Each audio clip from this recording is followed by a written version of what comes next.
Hello, and welcome back to another playtest. This time with Dante's 9, a action platformer roguelike with hits. Yay!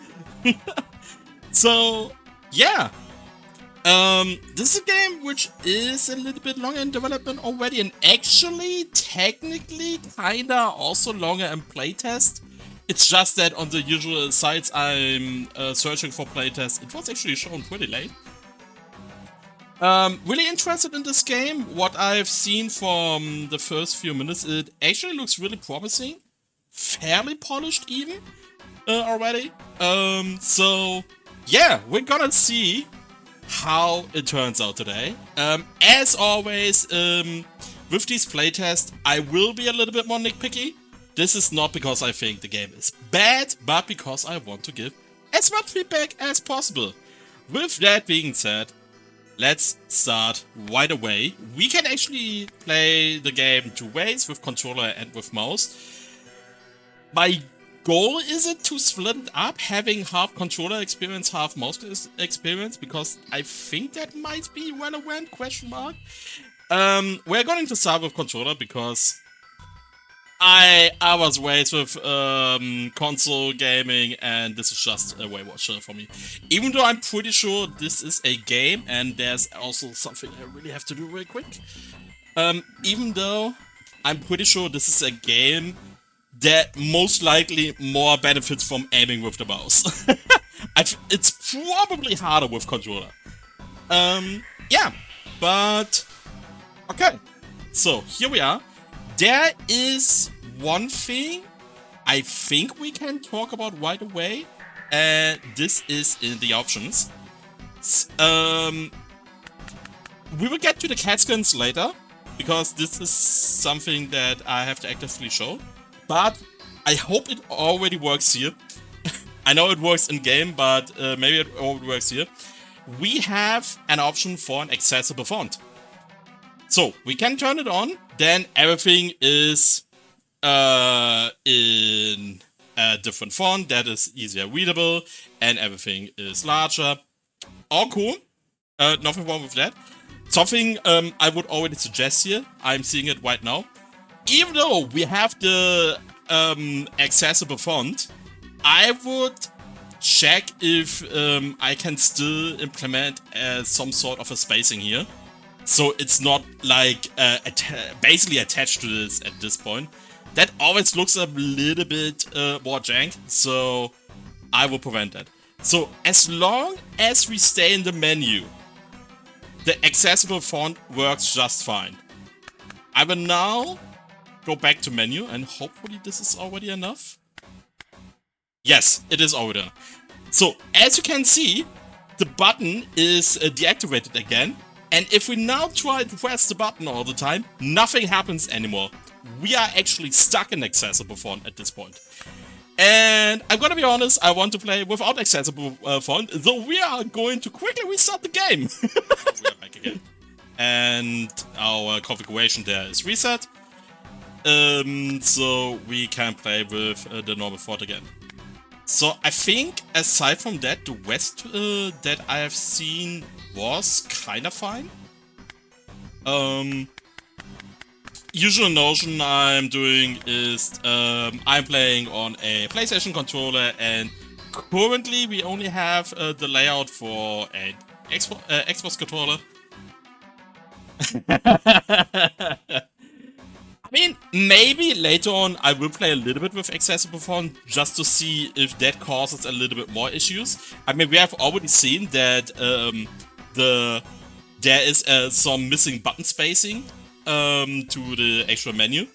So maybe I do it later on, but for now I want to play like this. Anyway, so as usual, this is one of those games where the PlayStation layout is not shown. It's a nice to have still for me. Xbox layout is more important in the end because it's the more used controller on PC, I think. So yeah, having that at the baseline and maybe added later on is fine, but just something I want to mention real quick. Okay, so let's go to the tutorial. Ah, great. That was already something I wanted to see, if the tutorials are mapped to the buttons of a controller then as well, because actually, let me try out real quick what happens. Ah, okay. Once we have, so it basically kind of checks what was the last chosen option or something like that, and this is what, ah, no, wait, we got some flickering here. Huh? Okay, we can kind of change it, but it's not properly updating? Oh, wait, am I seeing that correctly? Oh boy. Okay, I will actually most likely play with mouse and keyboard. Because what I'm just realizing is that it is not twin stick shooter style, where you move with one stick and you're aiming with another. The stick for moving also controls your aiming, and I think this will be really clunky to play. In fact, I'm so convinced it will be so clunky to play that I won't even try it. Okay, so controller is out. We are playing with keyboard and mouse. I won't deal with that. Heck no. Yeah, something else that we have seen just now that might be looked upon is that the dynamic changing of the shown buttons for keyboard versus gamepad sometimes is delayed in the tutorial. So this is maybe something that should be looked upon. So yeah, we are a little mouse. The direction we are facing is dependent on our aim, not how we move. It's a decision, fine, nothing to complain about. And we can jump! Yay! Something I would like to see, by the way, is that we have an actual jumping sound.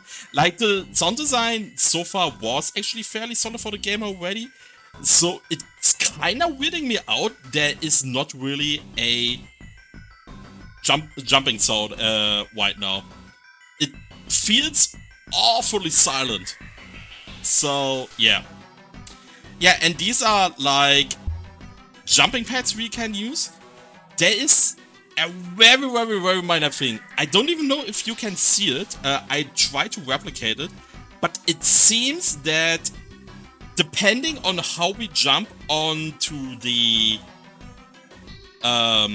jumping pad, the moment where the collision with the cat starts, and therefore how much the cat overlaps with the jumping pad, is actually different. So if you do a normal jump, wait, I should not do... So, as you might see, there is some overlapping. And now I just tried to barely jump on it. And I'm suddenly a fair bit higher before I'm jumping up. I'm not going all the way down like I used to with a full jump. It's a super minor thing. Like, basically, if there is like one thing that has the least priority is probably this thing. I still want to mention it, that it kinda exists.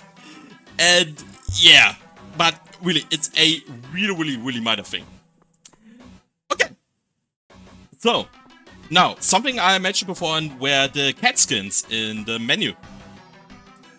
So, let's talk about the cat skins real quick. We have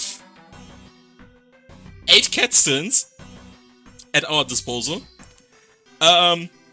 Small thing, just to have an even better reference to the game title, even though the 9 in the game title is not referencing to the amount of cats, but rather to the 9 Circles of Hell. I think it was 9 Circles of Hell in the Divine Comedy, right? But nonetheless, it would be kind of cool having 9 options, you know? So, basically, these are all the same, but they have different... Back to menu. What happens when I'm pressing... Ah, no, then I'm completely going out here. Something I'd like to see, by the way. I think when going back to menu, then I'm completely going out, yeah.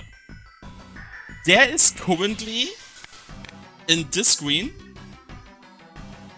there is no indication what to press to go out, and we also don't have like a close button or something like that. This absolutely has to be implemented.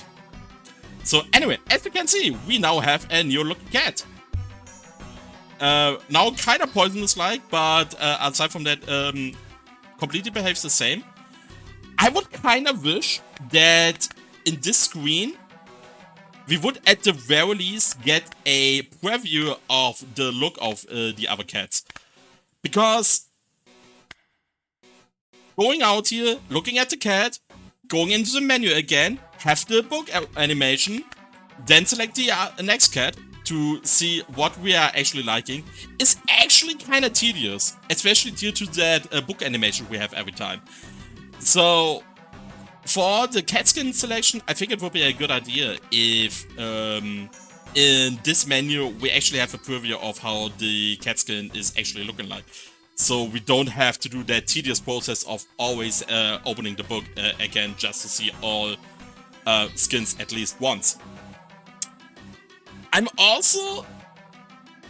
also can imagine that later down the line, not necessarily right at the launch, but maybe later on, you can even think about doing an entire editor for creating your own color scheme for the cat there. I mean, this is not like a super complex character sprite, you know? And I feel like you might actually go that far that you can make the cat customizable. You can even do a pun for that, like instead of editor, you name it Caditor. Yeah, I know it's not the best pun, but it's my pun, okay? So, give them hats. I mean, maybe there are hats in the game. I have no idea. I have only played the... Well, actually, for the starter preparation I had, that was actually already quite a while I've played. So, yeah. Okay, so we have all that. And now we can continue. Now, what can we do? We can scratch. Yeah, that's our basic attack. Scratch is your standard attack, but its weak part can always be used. Woo! Oh, by the way, something I have to show. I think it's that button. We have a Meow button in this game, which I think is like such an amazing feature.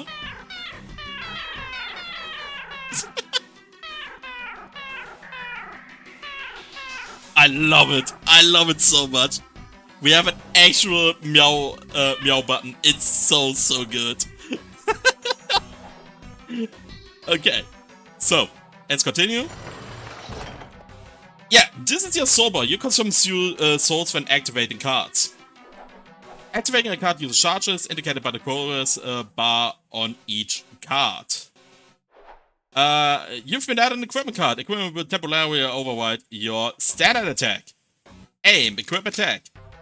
Now, we have... Oh, that is the amount of charges? It is. Do you see that teeny tiny number here? That is the amount of charges I have.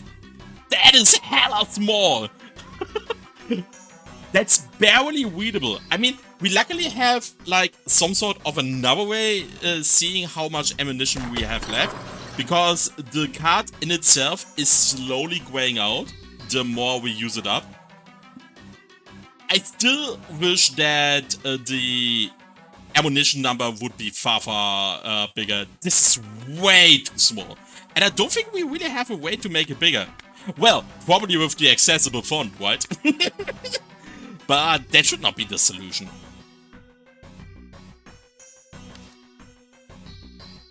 So, yeah. Equipment card, soul cost, rarity, damage, sticker slots. Alright. You've added some utility effects and summon cards. The comma after summon is too much. That should be removed. These cards trigger immediately upon use. Oh, there is a point. It's just barely visible. Okay. Press escape to open your deck and see what your cards do. Let's select a card. Hold right button to start a selection. So something that in when we are in the frenzy of the game itself might be a little bit noticeable is that like the path for the selection, really nice touch. I kinda wish it would have a bright outlining because it is sometimes a little bit hard to see because you have a dark background of the cards itself and then a dark paw. Also, one nice to have feature would be that the paw would be reliant, the color of the paw would be reliant on the cat skin as well. Right now we have a brown cat with a black paw that kinda doesn't add up. But this is really a nice to have for later, if you want to go full style. So as we can see, we have lots of different options here. Effect card, summon card, utility card. I don't know if I honestly need these three tutorial things. Maybe there's a way to make it a little bit better because the explanations are super samey for all of them. Like the only really noticeable difference is that effect cards have a duration and that's it. And summon and utility cards are basically kind of the same. So I don't know if there's a better way to explain the different card types. But it's also not like the worst thing in the world doing it like this. Good enemy will drop swords. Pick them up for a quick recharge. Yeah! Gotta love the knife. You can also break soul crystals to get extra swords. Press tab to open your map and click on the icons to fast travel. So that might have been just be a me problem at this point. I was reading that like, oh, I can fast travel. For whatever reason, I overread that. Then I jumped here. I got that train explanation. And I was like, how can I access the train? And I was completely stumped which button to press. And after a while, I eventually went back here and then pressed tab to open and saw it again. Like, maybe you make a small hint here as well for that, yeah, you can access it via opening the map or pressing tab, something like that. Yeah, or maybe it's really just a me problem that I got confused here all of a sudden. Okay, we can use the train. Yeah. Now we are in the next area. Next up is a room to test your new skills. Don't worry, there is no risk involved. Okay.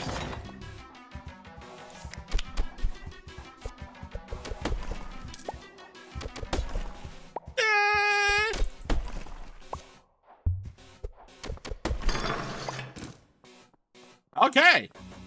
So here now we have actually like there was a lot of nice to have stuff, but this is something that absolutely should have been done.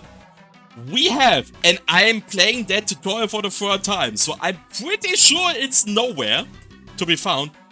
We have no tutorial for picking up items. We don't know, we have no explanation here which button to press. The button is E, by the way.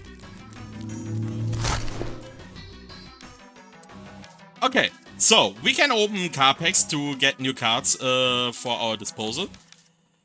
There is two things I want to note. One thing I can't note yet. The other thing, however, I think it would actually be better if the tooltips are always shown, or if I have at the very least the selection that all tooltips are always shown.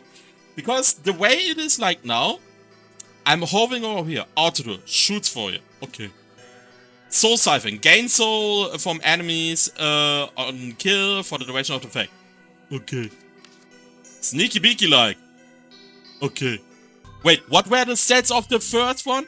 Like, the thing is, I basically have to cross-reference sometimes the cards. And I feel like you can make it a little bit more... you can make easier by just showing the tooltips right away. Like, I get the idea.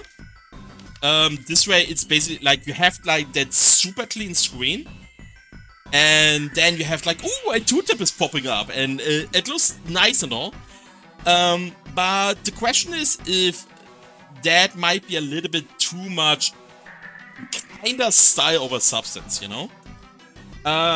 Which I think will be mostly a recurring theme of my feedback here. Like, a lot of stuff I noticed when I initially started playing the game is it is in a polished state, but there were moments where I thought it went a tiny bit off the direction of going too much style over substance. And there are stuff you can do to guide the players better. Okay, I think I want to go for the auto turret. And here we have the sticker capsule. Wait. Hey, wait. I want to collect that money real quick. Okay.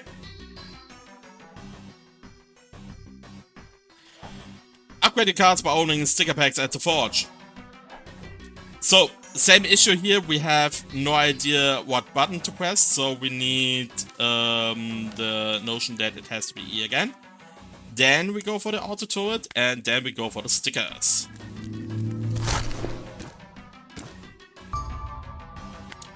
This card no longer counts towards the hand limit.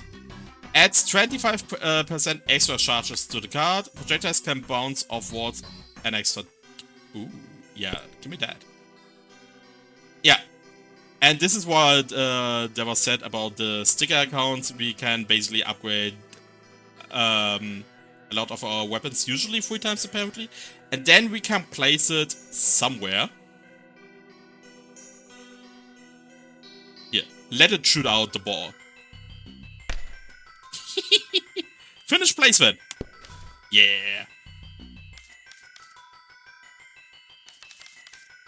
So, okay, here the additional ability is shown. Auto bounceable projectiles can bounce all of them.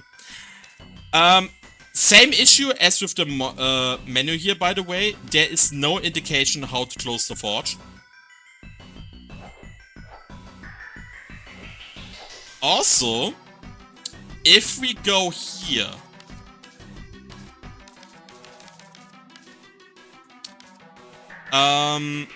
okay, I actually had an advantageous thing here, because here actually the bounces are shown. You have stickers where if you want to check them afterwards in the menu again, you have no indication anymore what they are doing. Because you don't get the sticker tooltip anymore. And as a matter of fact, well, okay, you are actually kind of getting the normal tooltip here, so that's actually wrong. But you can't access the sticker tooltips anymore. And yeah, this is especially relevant because there is an item, maybe we are seeing it in a hot minute, which when you pick it up, gives all your cards a random sticker. And this is like, okay, now I have to wait for a forge to properly identify them. And I don't feel that is most likely the intention of the game.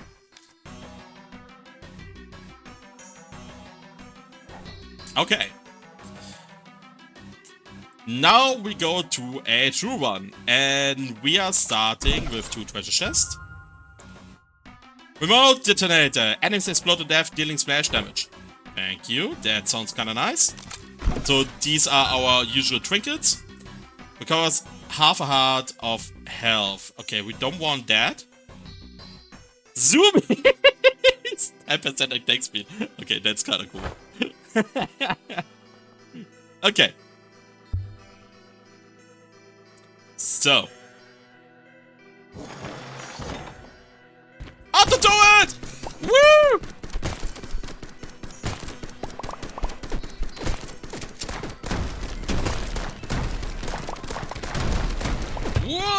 Ah, damn it. Okay. So we have only one enemy left. Yes? Okay. Because of that, I want to talk about something real quick. And this is another... Ah, no. Let's take out this enemy, because the other one is safer. Okay. So. Oh, wait. Is he jumping up there? Yep, he is! Okay, so. Enemies. Similar to what I have already said to the cat paw. For the enemies, it might be interesting to at least have the option to enable a white outlining around the enemies. There are situations where the coloration of the background and the actual enemy colors is a bit too similar. And especially in such a game where it can get really frantic and really hectic, you kind of want to have the ability to quickly have all informations in the easiest way. And you might get into the situation where sometimes you are simply overlooking an enemy. Like, this is an issue I have right now when I'm getting hit. I feel like most of the time I was simply not seeing the enemy because so much stuff happened, and then I feel like I'm getting more or less hit randomly. So this might be something to think about, highlighting the enemies better. Wow.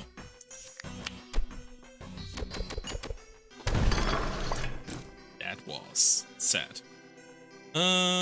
Yep, we take that.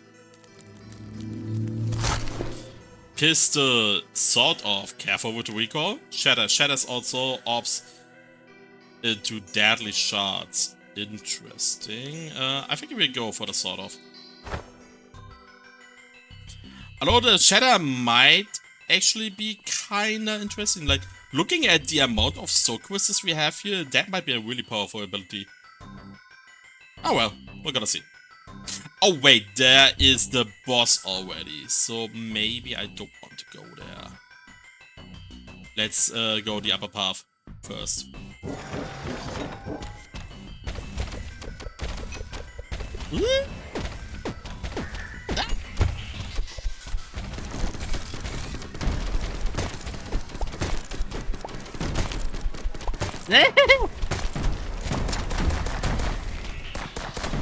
Okay. Wait.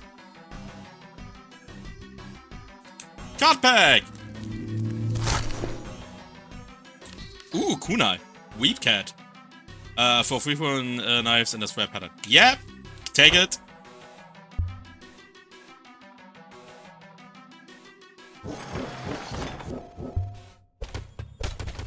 Ah! Okay.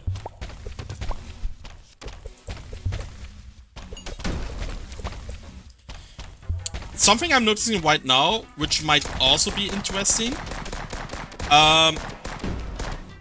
because you are not necessarily always looking at the ammo of your weapon, might be a clearer sound effect when a card is emptied. This is not, like, sometimes you kinda miss that your weapon is, emptied already and you go back into the drawer weapon. Okay. That is a super nice effect, by the way. That through the wall you can see where the enemy is. That is burrowing. That is actually kinda cool. But here's what I meant. Like, I was actually not realizing my weapon was gone. And I was scratching for a while. Sticker capsule.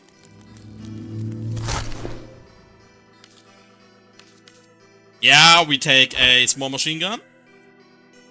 Nothing wrong with that.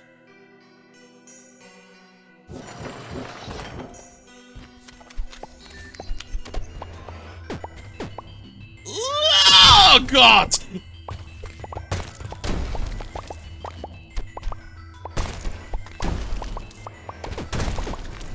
Okay.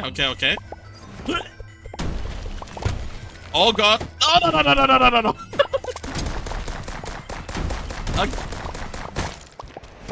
God, chill down! Oh my god, that recoil is actually massive. They were not lying about that.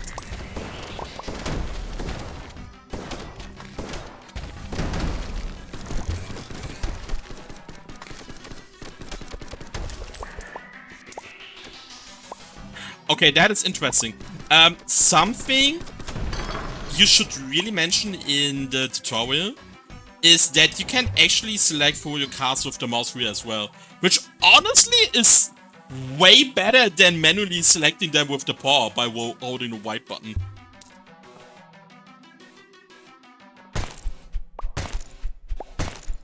Like, I'm pretty sure the tutorial didn't mention that.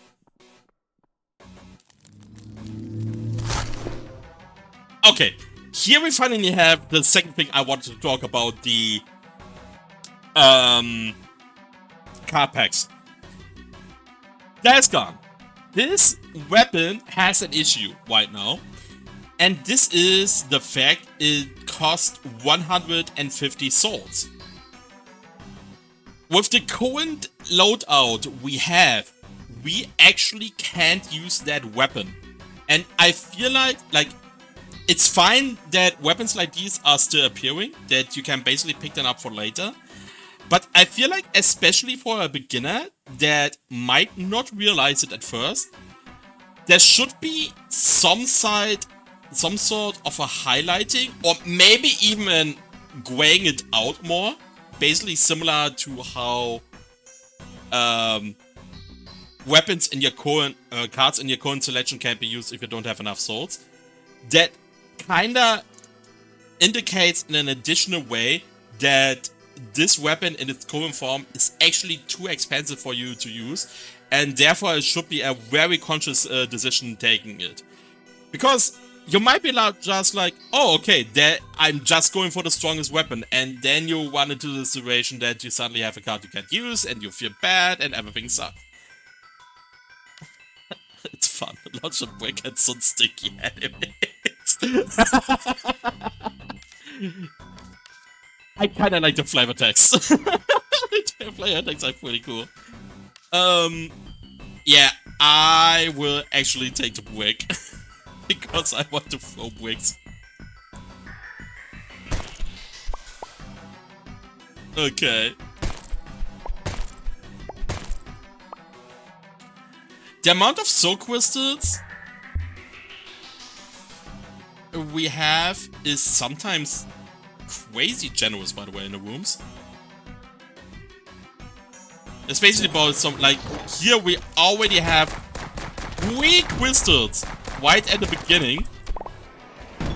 So I feel like maybe you can go a little bit lower, but maybe it's the amount you need. I'm not sure. It feels kinda overkill at times. Ooh, we have a train. Okay, we don't want to use the train here. Car pack. That is a web here. Okay, what do we have here? Hard drop for sure. Phoenix feather. Ooh! Yeah! Give me that.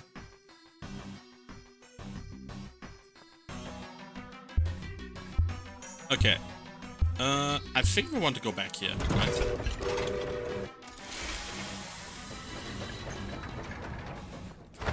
Now we can pick up that hard drop.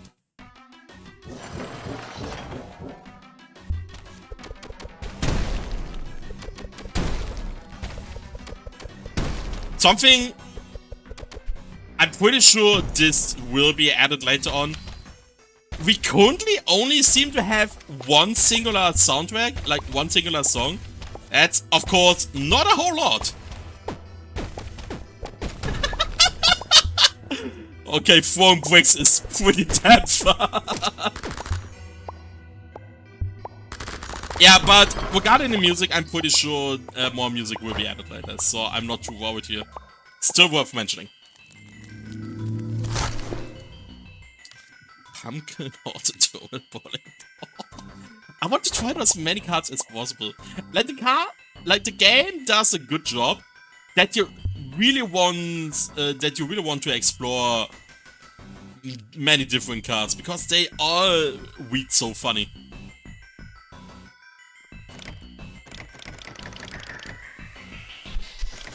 Oh, we can't open that. Interesting. So I assume that you need some... Okay, you probably need a key. Might be worth making a little tooltip like, this is locked or something like that. This is locked, I need a key.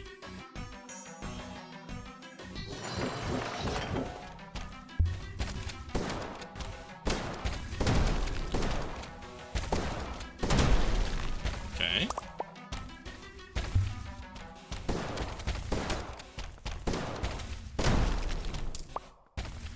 The recoil has some insane jumping potential.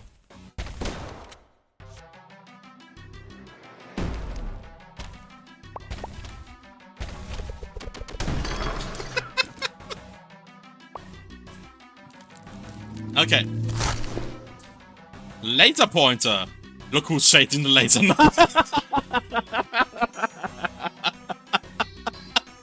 Yes. Yes.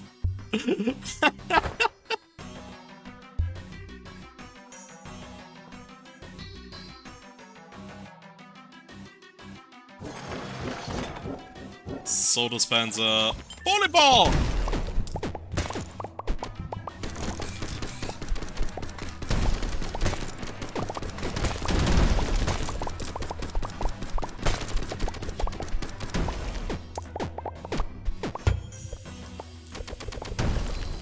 God, I love the wave here. Stabby, stabby, stab.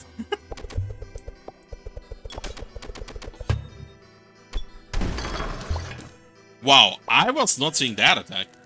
That was kind of weird. The Meow 36 shoots a burst of viper rounds.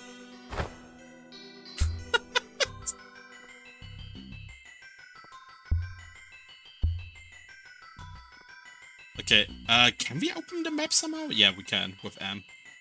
So, okay, we haven't explored that one yet. There's something I want to do real quick, by the way. Alright.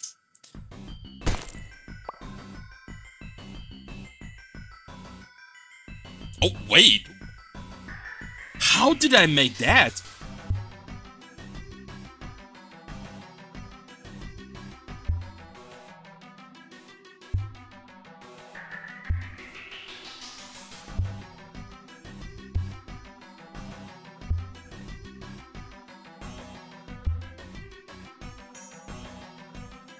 Did I press down at that time?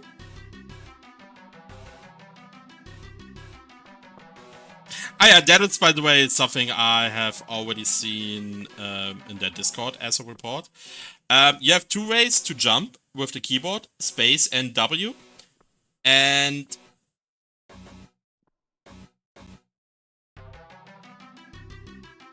if you hold one down and try to press the other, you can't press the other, you can't jump anymore. You always have none of the buttons have to be held down in order to jump. Sticker Forge! Oh, there's the lollipop! Oh boy. That's what I mean. Unpick up, add a random sticker to every card in your deck. Reduce the tool cost of all equipment cards by 50%. -1, but all cards cost 30% less to cost. Yeah, that's a 4-buy. Thank you very much. See, and this is basically what I mean. We now have a bazillion sticker, and we have no idea what they do. Luckily, we are at the forge here. Like last time, it was basically in one of the starting chests, and I was like, okay, I have to find a forge first to identify everything. Okay, Dagger, increase crit chance by 50%. Golden Gun, deal 2% more damage per 10 coins you have. Damn. On hits, chance to spawn bees. I hope they behave. Minus 20% soul cost. No longer counts toward card limit. Adds 25 extra charges. Bouncy splits the attack in half. Okay. Chance to apply fire on hit. Chance to apply fire on hit. Gain a temporary shield that blocks damage when card is equipped. 20% activate speed. Adds 50% damage to your card. That's probably like nothing. Yeah. Crit chance. Soul cost. Alright. So we now have a bazillion stickers, and I think we want to improve, right? The question is, what do we improve? Let's go for the auto turret first.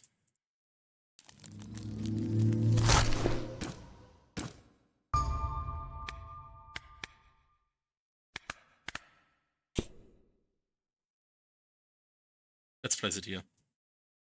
Plop. Then we go for the rapier.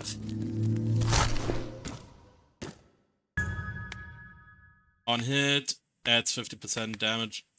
Yeah. Bees on a stick.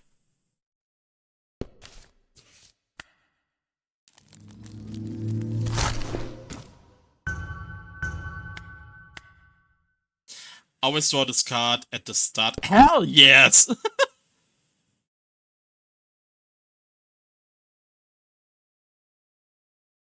Let's place it here. Always give it a rub here. Something that might be worth thinking about, because I was just noticing that. Maybe there should be a way to speed up the animation. Because if you have a lot of stickers at once, that sticker animation might get a little bit tedious.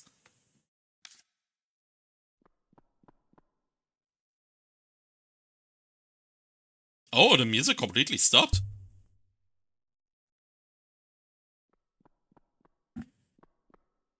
Really? Okay.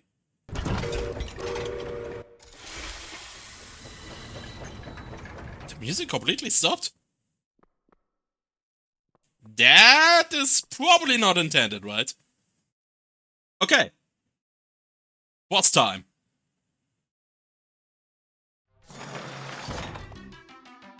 Oh,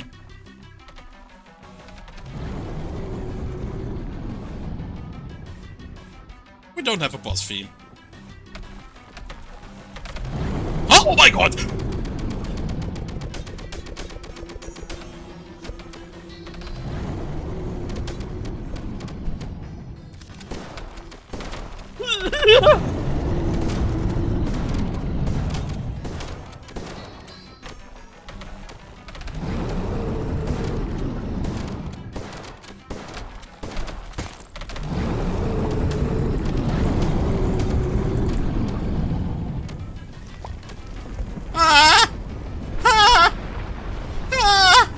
Oh no!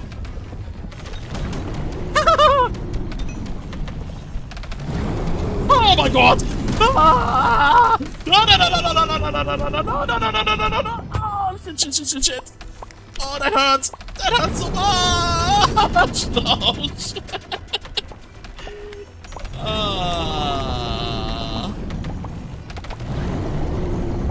Sadness.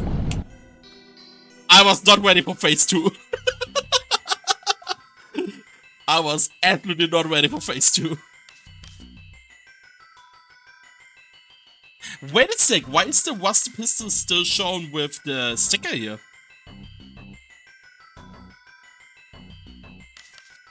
Okay, that's a mistake, right? Yeah. It basically saved the selection from last time I opened the menu. That has to be fixed.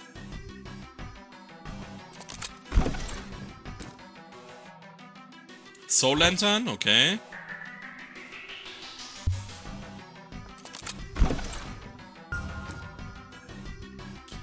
gives you 1 extra heart. Yes, please. Cat food, best food. Ooh.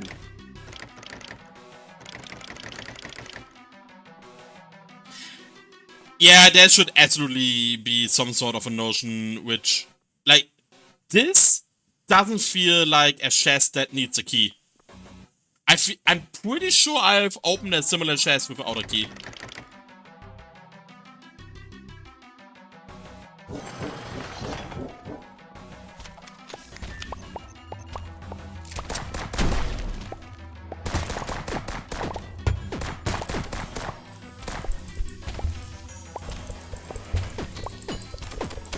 Nah.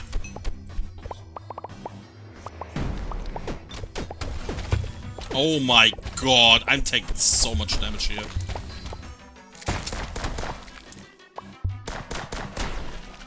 Okay.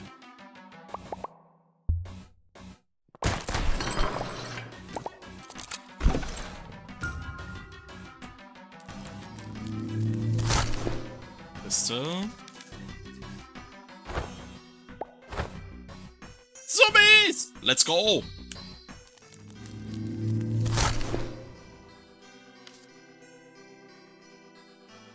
I have to take that. I absolutely have to take that. I can't use it yet, but I have to take that.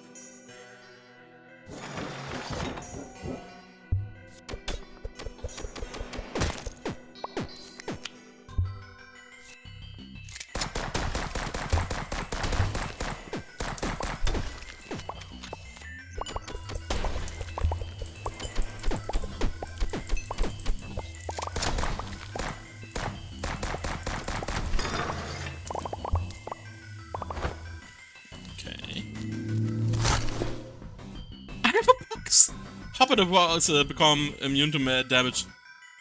Yes, please! Give me the cat box! Yes!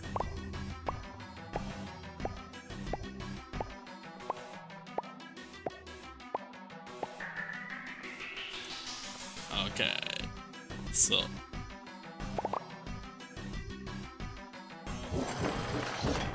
Cat box!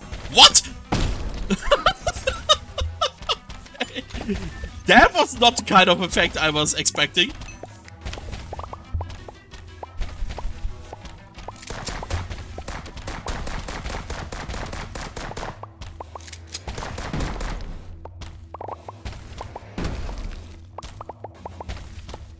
Where is it? There. Okay.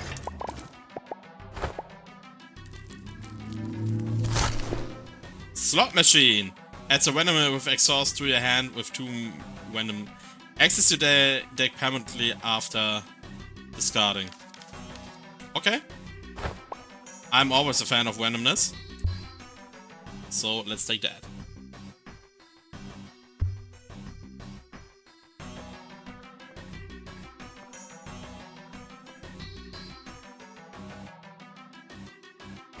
Yeah, we are taking the here now. Slot machine!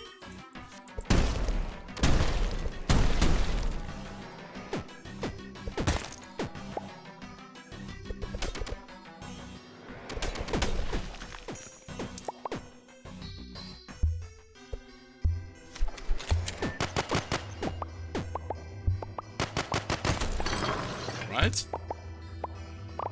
Another sticker.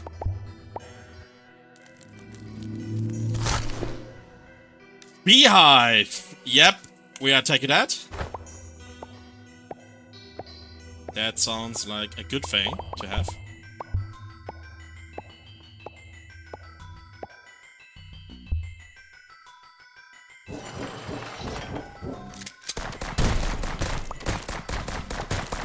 Oh, okay.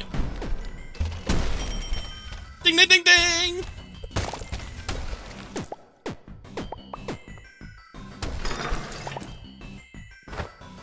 Okay. Bowling ball, pumper. Yo, we take the bowling ball.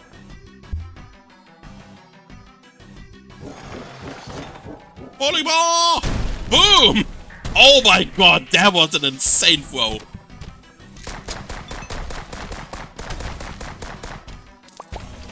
of you seen that?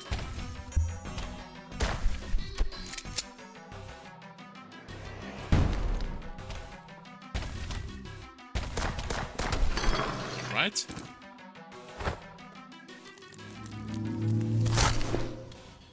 That is the Meow 46. Lollipop! Let's go! I love the lollipop.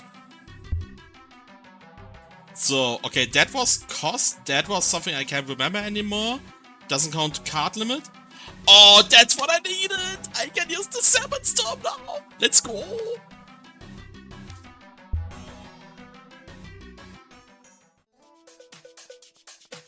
Okay, untaken damage, yep. Sticker slot, yep. Reduce the soul cost, yep. Why am I even reading? Okay, let's turbocharge the Salmon Storm.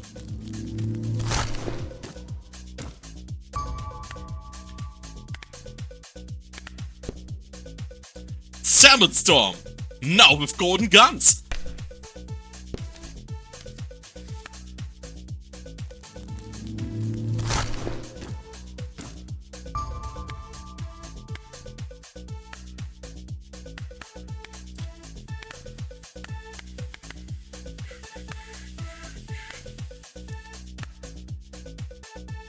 Salmon Storm! Now with more crit!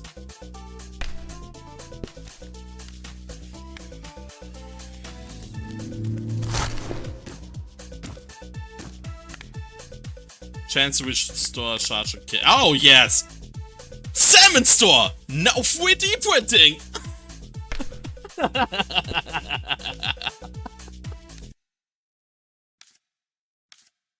Okay. Then we go for the Meow 36, I guess. Ooh, that's coffee, right? 20% damage but worse accuracy. Gains a temperament that blocks. Yeah.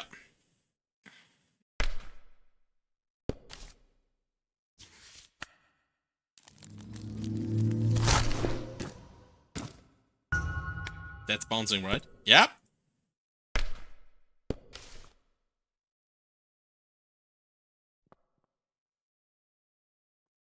Okay.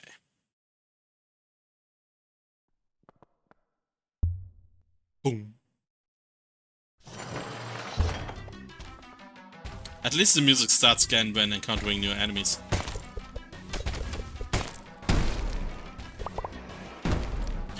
Salmon Storm! Where's the Salmon Storm? There's the Salmon Storm! Oh my god! What is happening? Okay. That's honestly kind of fun. Boom!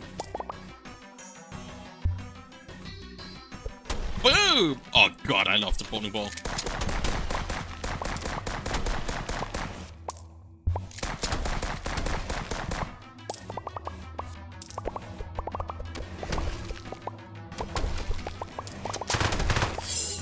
Okay. I need to kill that one, right? Oh no no no no! Wait, what happened? Have I think I went out of the game for a small second. Whoopsie. Always about Dante absorbs attacks. We take the Kuna.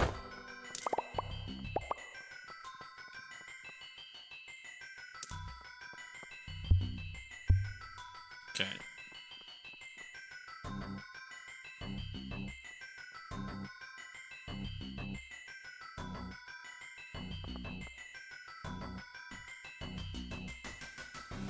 Okay, there we go here. Time for everyone's favorite weapon.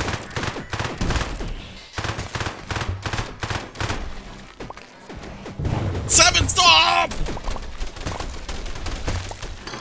Okay, the charging, by the way, was completely useless because the Salmon Storm only has one charge, which in return means I can't add a charge anymore. Yarnball! Nice.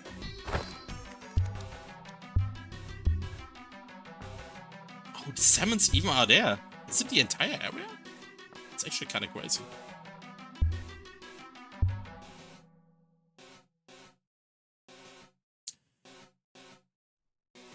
I feel like the activation animation of the Salmon Storm could be a little bit more epic. You are, like, when you're using it for the first time, you are kinda missing the splash? Considering how epic that card reads, like, it's a strong card, but I feel like it could be made a little bit more flashier. To really let you feel the oomph of this card.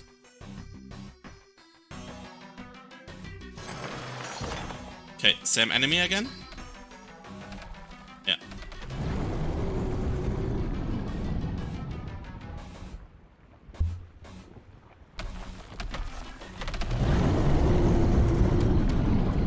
Oh boy, really?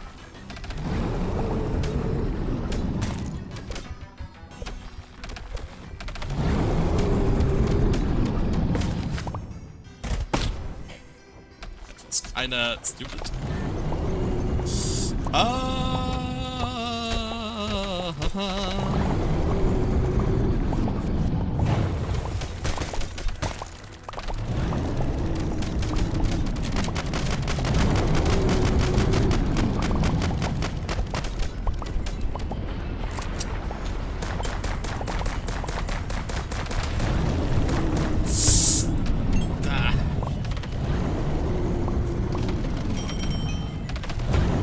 Oh my god!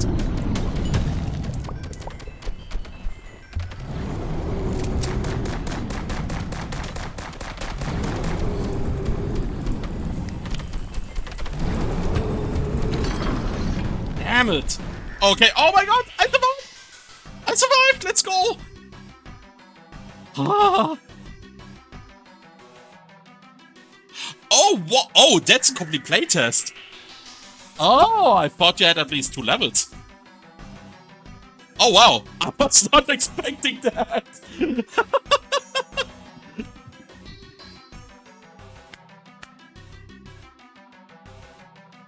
But it gives me the option to continue with the currently with the loader I already have. I mean, it's a playtest in the end, you know? So it's fine. And the thing is, I feel like this is one of those kind of games when you have the baseline, the fundamentals down, then it might just be just adding stuff in the end, you know? I mean, maybe I'm thinking of it a little bit too easy, but I feel like just creating the baseline of this game is probably the hardest part. And now it's more or less about just creating content. And the baseline is solid.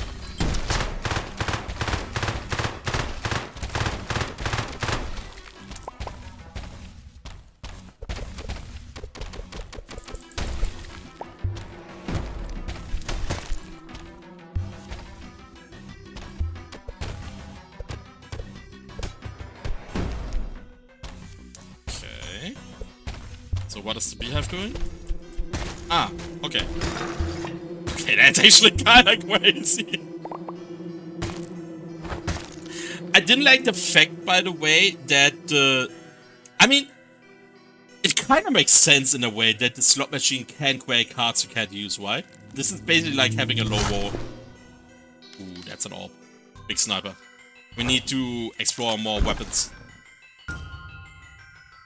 Ammo can.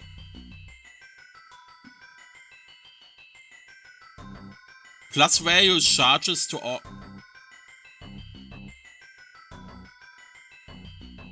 That's okay. The value per set is probably not what is supposed to stand there, right? There should probably stand an actual number.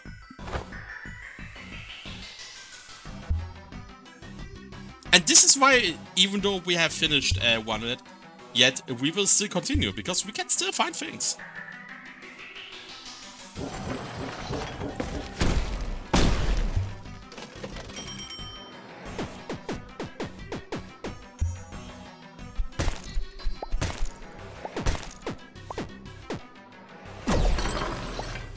Okay, the laser pointer is kinda dope. Infinite ammo! Gives all cards infinite charges for a period of time. Oh my god, yes please. I have ideas.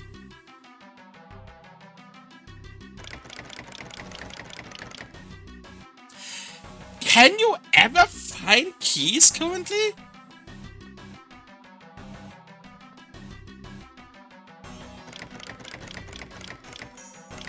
I feel like that's something that should be added fairly quickly if you are unable to find keys currently. Because it's really, like, it's a huge feels bad man moment having a chest room that you can't interact with. Like, I feel like adding keys should be one of the higher priorities because of this.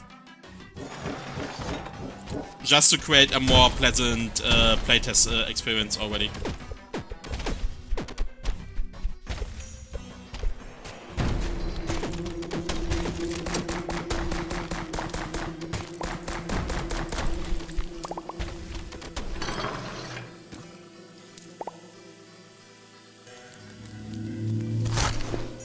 Sword, glass gun. AK-47, okay.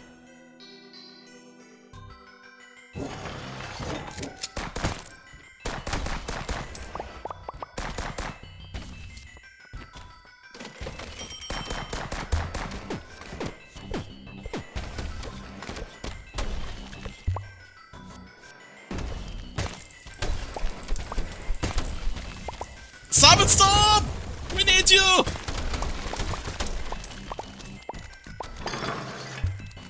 Huh.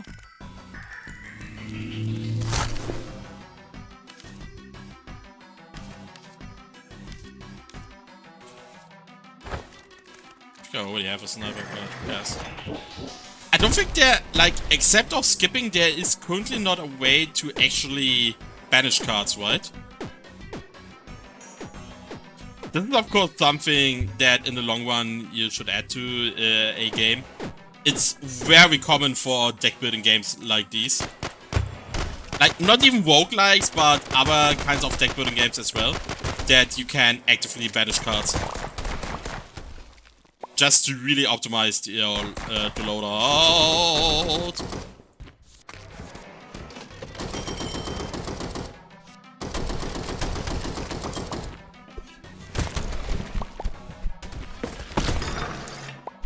Okay.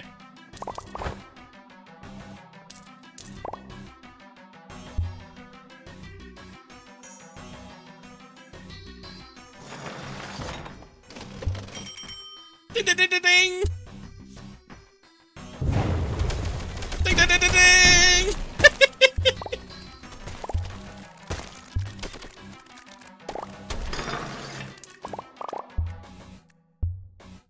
God, Salmon Storm is so freaking good.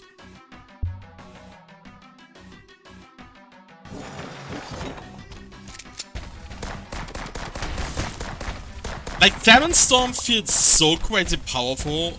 Like, I don't have a good comparison with other over 100 weapons yet. But Salmon Storm might actually legitimately cost more. Because it is insane. As of now.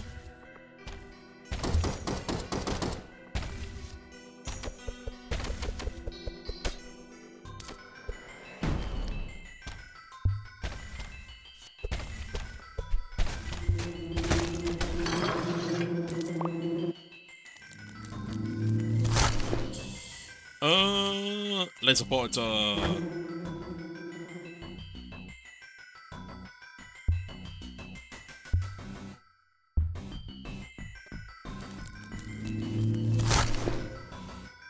Soul Siphon. Yeah.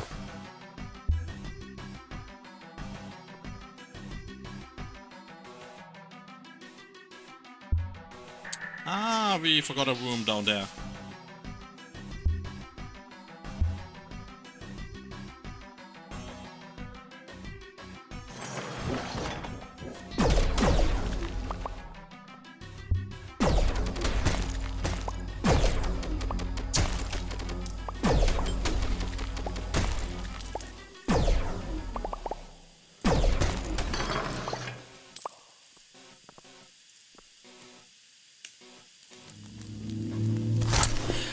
don't know exactly why, when reading laser pointer, I was under the assumption that this is a single shot weapon and not a continuous damage weapon like our laser weapons are.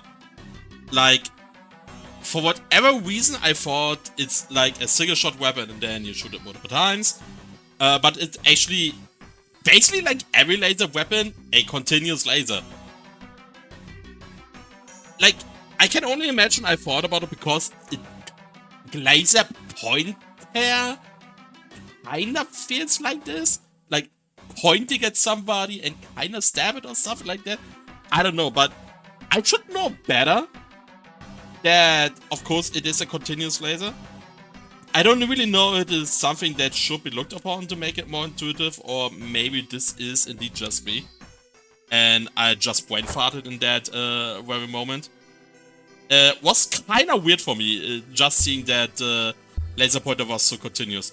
Like, when I used it the first time while at the slot machine, it was the very last enemy, and it basically kind of one-shotted the enemy. So I didn't really experience the continuation. So, yeah.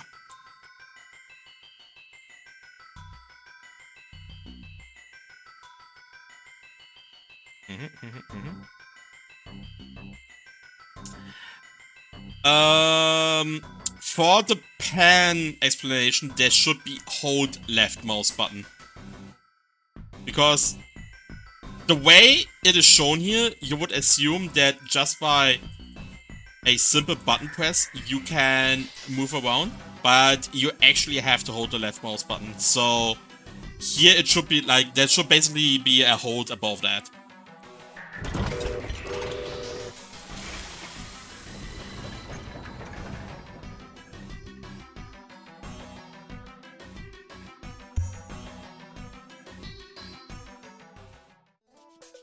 More lollipops! Let's go!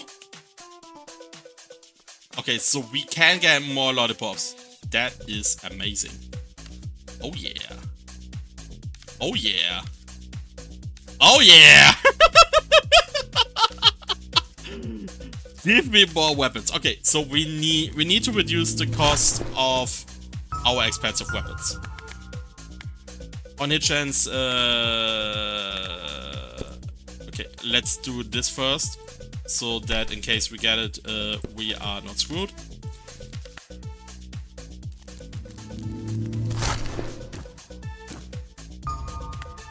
Upgrade size.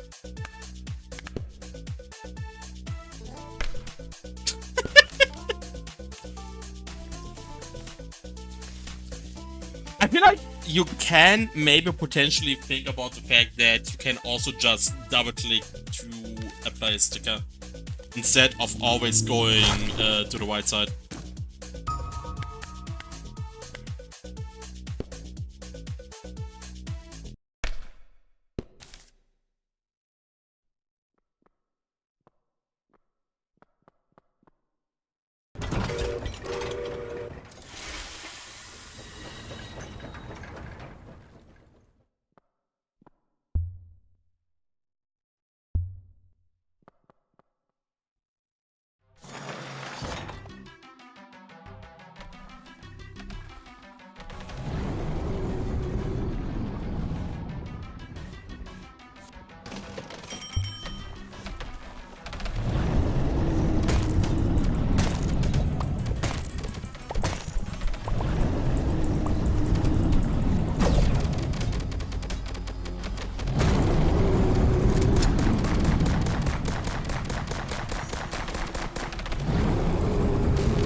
Interesting. So the second phase is not damage reliant, but actually time reliant.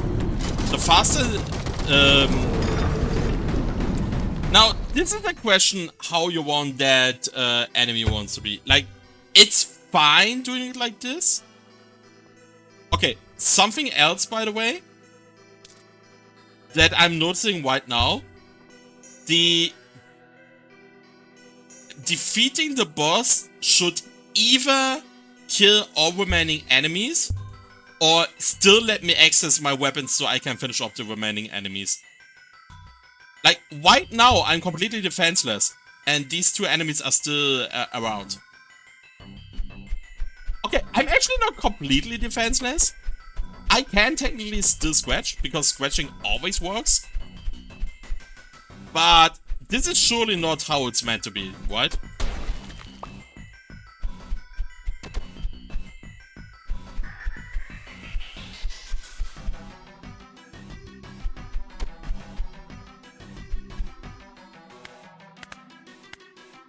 Okay.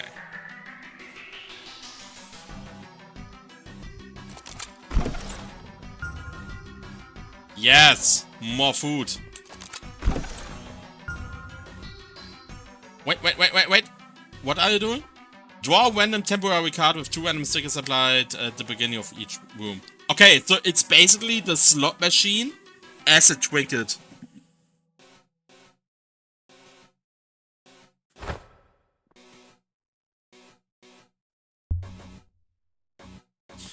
Okay, so we are going to do a small break here.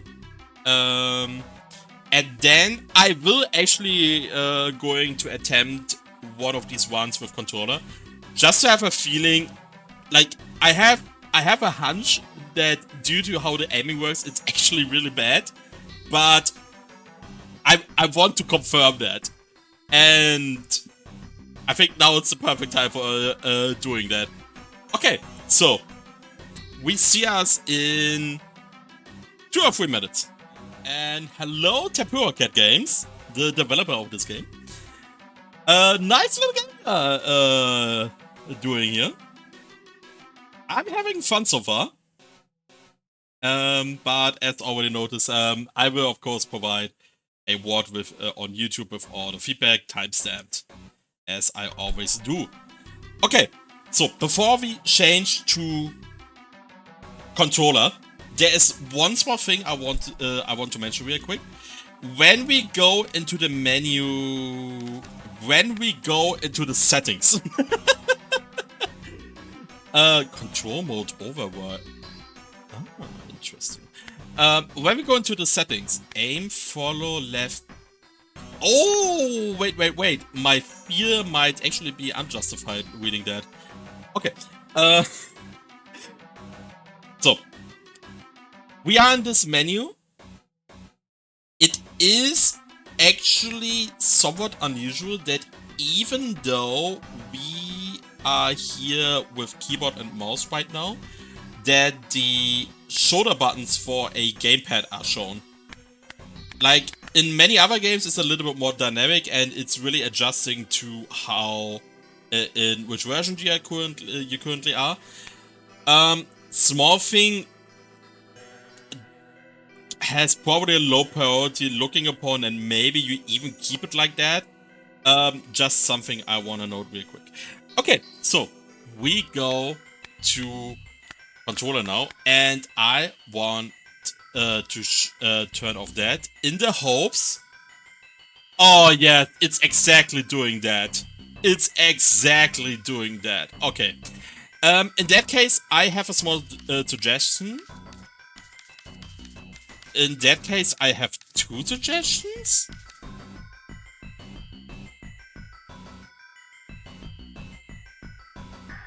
How can I access the settings via controller while in game? Can I?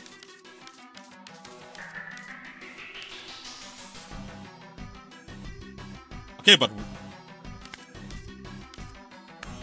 Oh, wow! Yeah, that absolutely has to be shown. You... yeah, you will not get that idea that you have to press the left trigger there. Okay, one thing I would suggest here about the aim follow left joystick. It's cool having that configuration.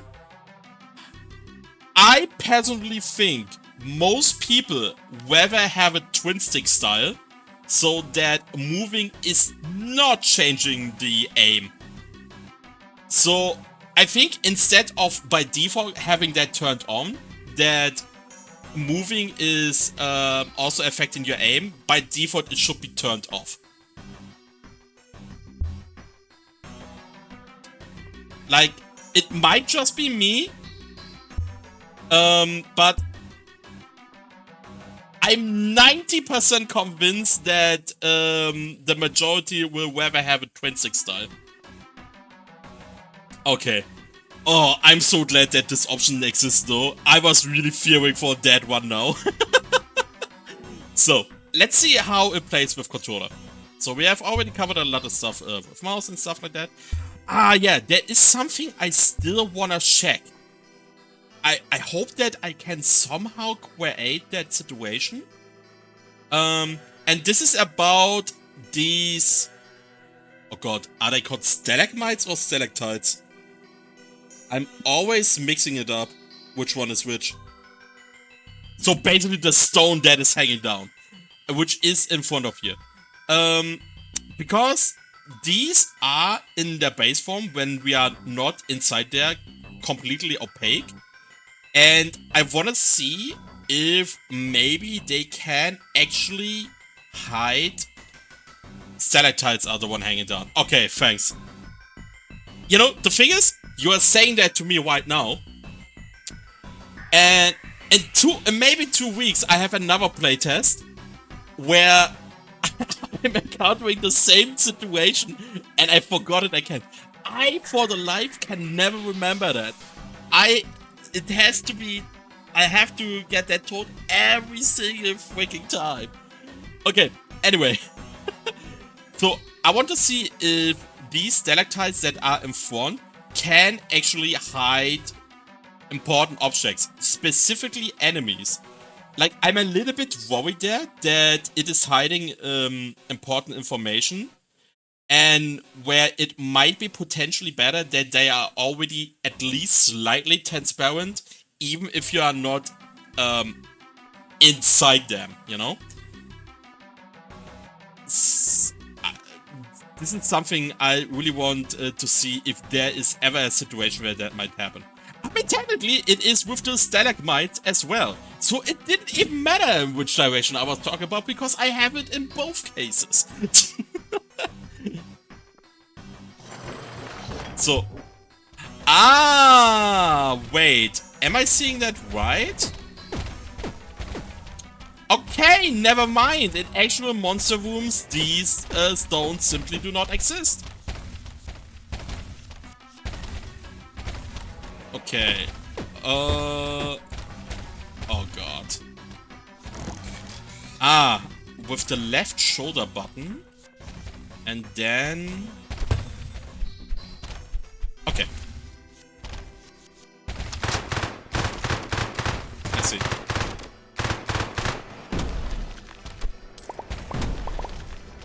Oh, really? Okay, it's that's a coincidence.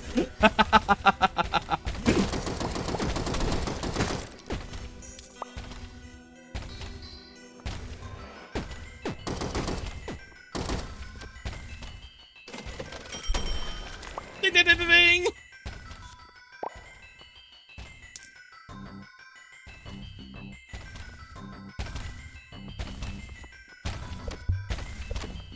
Wig!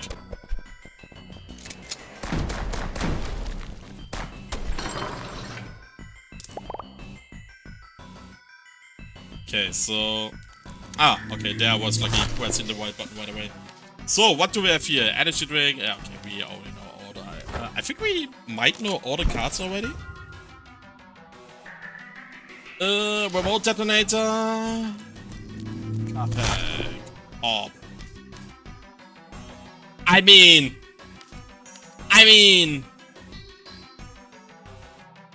Wait a sec. Wait. I have the tooltip for bowling... I have the tooltip for Salmon Storm, but bowling ball is highlighted?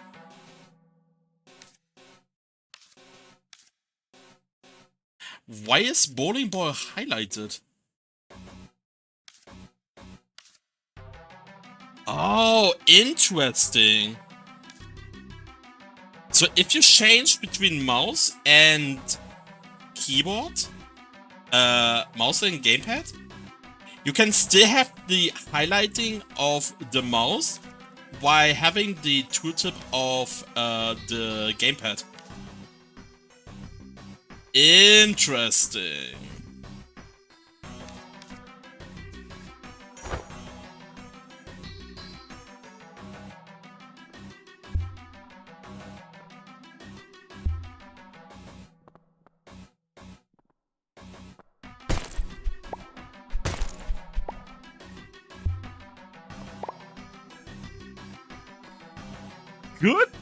Good thing that you are writing that down. Yeah, I mean, it's a smaller thing, you know? Honestly, it's kind of like an edge case, but this is, of course, the thing that can be beautified.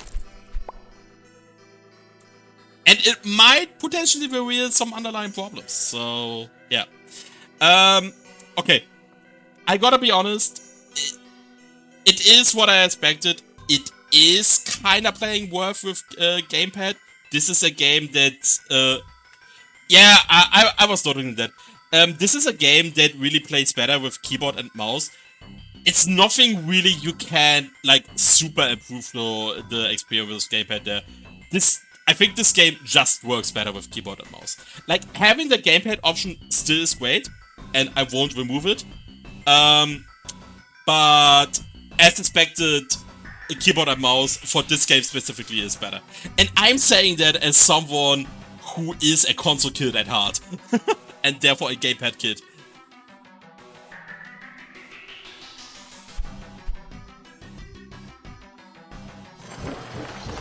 Infinite ammo! Knife! Ah, damn it. No!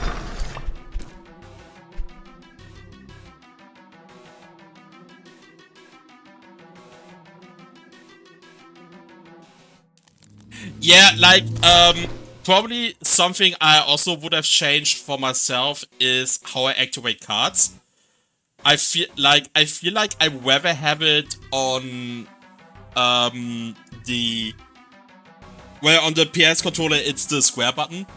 I should have known that by heart. Wow. On the Xbox controller, I think it would be X. A is down, X is left, B is right, Y is up. Yeah.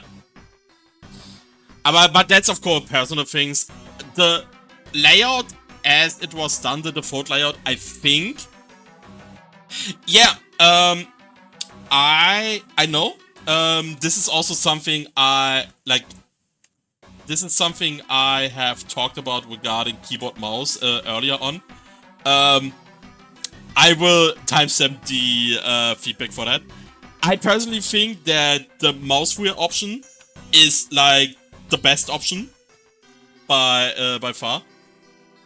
There is but that might also just be me. Okay, so what do we have here? Mark the enemy with the high cell for 10 seconds. They tag. Oh wait, I didn't have the shatter thing yet. This is something we need to try out. Yeah, I mean, it's a good thing that you are providing a lot of customization already. You know? Like, this is not something you see in many playtests. That the customization is already that high. Also, like, come on, mate. that is the best button ever. Wait a sec. Wait. Is there a way? I just realized something.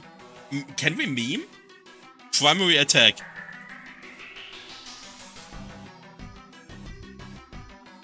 So what happens if I...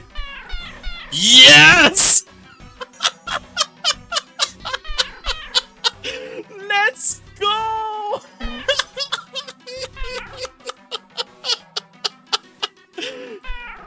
Oh my god, that is so great.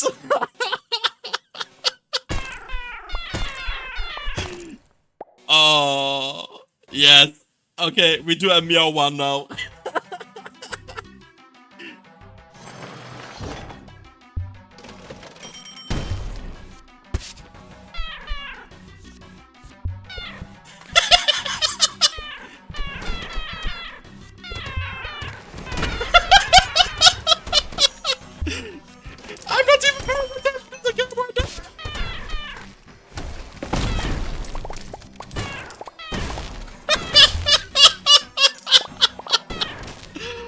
Oh my god.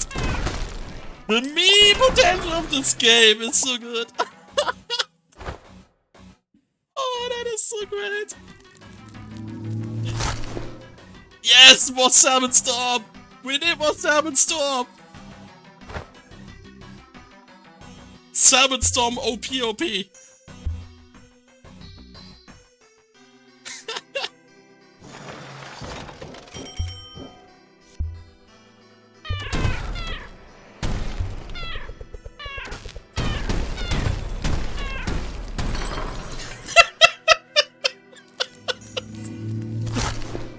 Oh boy. Oh, that is so cool.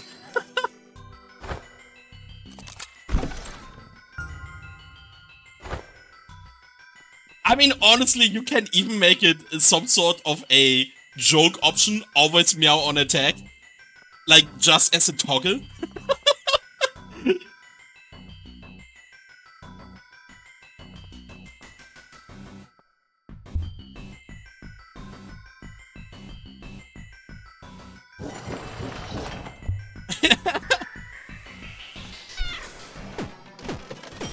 Yeah, I feel like, the sound effect I'm actually legit currently missing is a jumping sound. Like, you have it on the jump pads, but you don't have it on a normal jump. This is something that should really be added, in my opinion.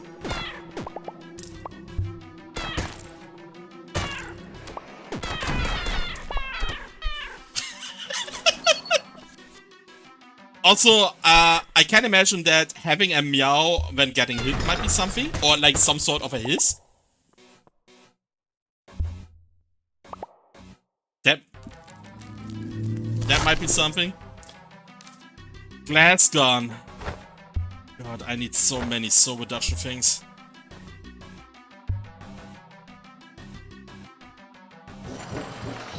Infinite ammo! Slot machine! Slot machine! Slot machine!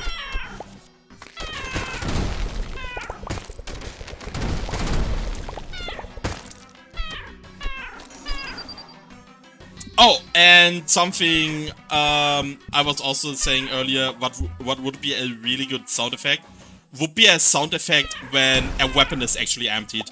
Because sometimes you do not realize that your ammo is gone, and then you have some random scratches you don't want to do. Yeah, okay. I think we want another shadow.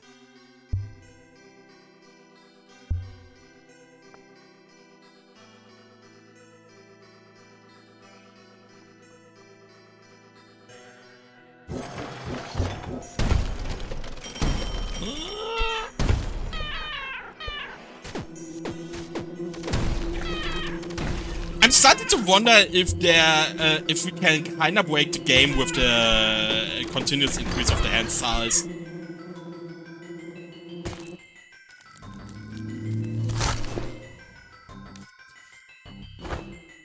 Don't forget to teleport? Ah, you mean here, you know? Yeah. Yeah, I somewhat keep forgetting that. I think right now it would actually be kind of useful. Ah, okay.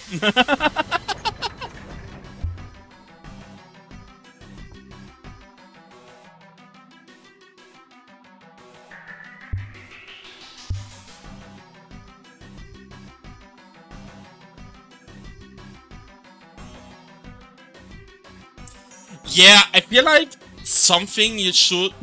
I think you can do one very simple fix and it would already improve a lot. Okay, so two things.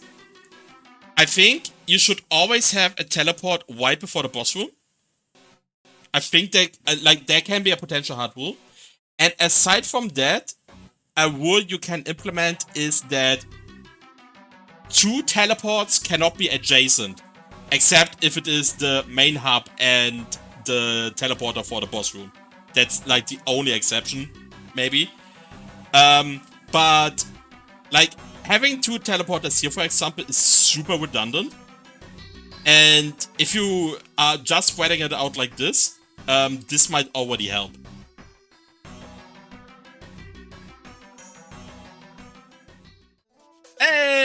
Hey, boom, boom, boom. Thank you. Okay. Come on, give me that tune.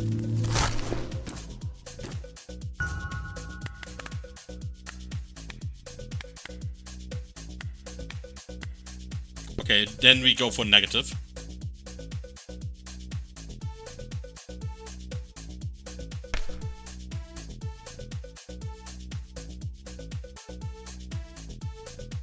Let the player teleport to any room.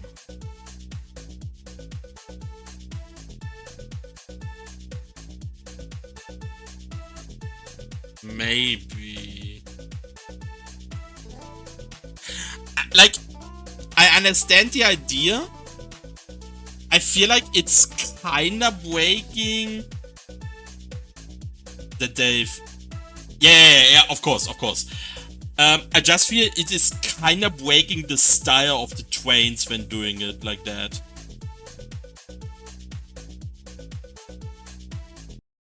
Like, this is probably like one of those things that might just be tried out and see how player like that, to be honest. Oh yeah, the music stopped, by the way. This always happens in that room. And it only starts playing after we are encountering new enemies.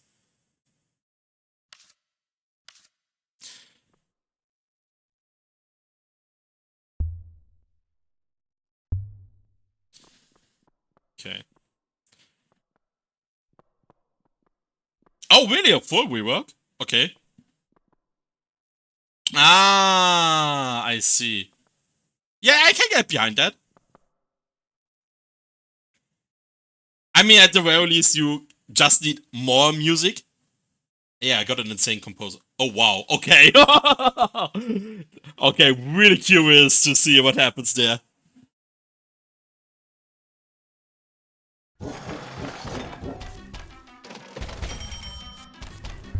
Oh.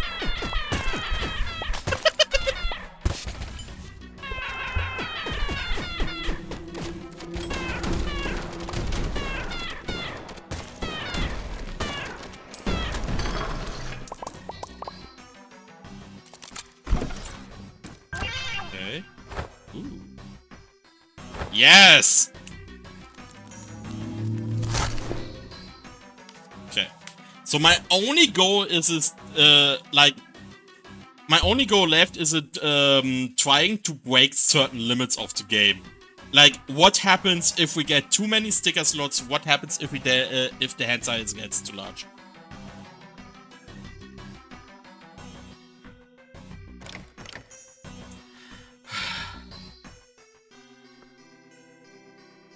Please do me a favor, in the next update, implement keys. That is so annoying right now, that you can't open these chests right now.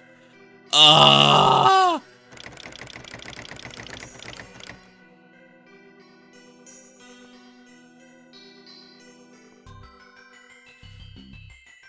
A little too rarely is good. Like, this is my third loop and I have not found a single key yet.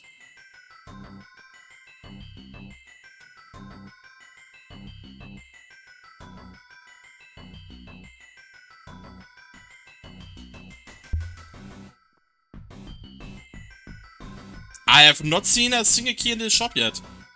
Like, let me check it again. But I'm pretty sure I haven't seen it in the shop yet.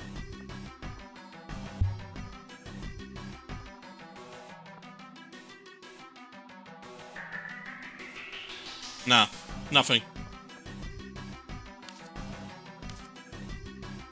Oh.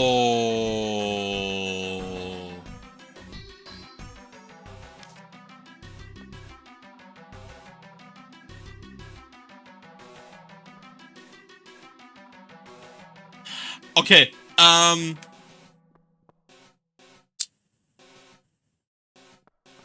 same deal as I've already mentioned with item pickups way earlier when you weren't there. You need an interact button that you can also directly talk to the shopkeeper. Like, here's the thing. you have all these pickups, and then you see here on the outside the pickups for the trinkets. And so you are very much inclined to think that this is the only thing you can buy. This is my third loop, and only now I'm realizing I can also directly talk to the shopkeeper for cards. I was not aware of that beforehand. More beehives.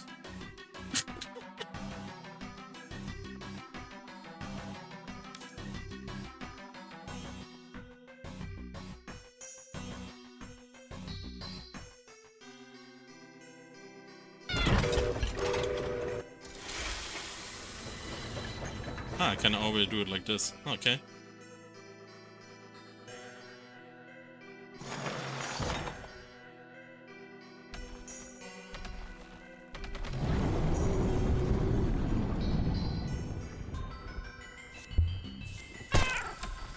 I don't know, by the way, if that boss needs that insanely long slowdown when being shown.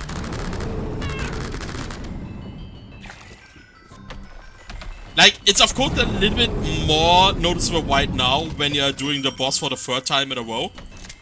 But it kinda gets tedious after a while.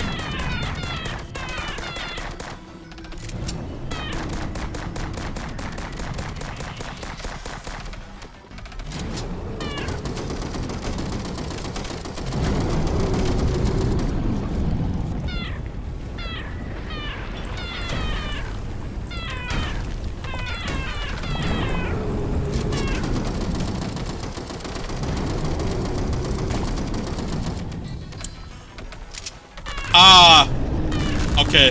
Yeah, it's similar to the ammo tooltip, which is just crazy small. Like, there it's not as bad because you have another way of showing your ammo. So it doesn't really matter that much that you don't really see the actual ammo charge. But yeah, that ammo tooltip is insanely small. Oh, right! Speaking of fonts, something I wanted to explore is the accessible font more. That's something I can still try out a little bit, how that one is. Okay.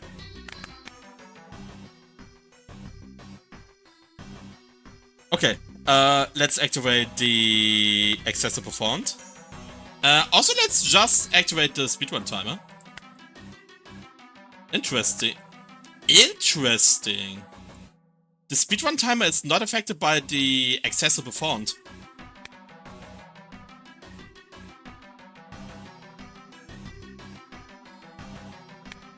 Huh.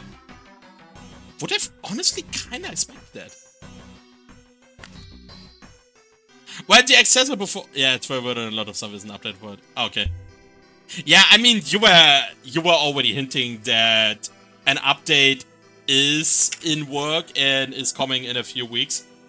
Well, we have talked about that. I'm very aware. I mean, this is also like something I'm saying at the beginning of every playtest I'm doing. I might be not more nitpicking at stuff, but this is not because I think the game is bad, but because I want to give as much feedback as possible. And I'm also super aware that the versions I'm playing when doing actual playtest versions, that they are incredibly early versions and there's a lot of stuff that is in work, and that I'm also mentioning a bunch of stuff that the developers are already aware and stuff like that. But even mentioning stuff like that at least shows for the developer, okay, people do actually care about that change. So what I'm making here is really useful. So I really try to give as much feedback as possible. And also facts.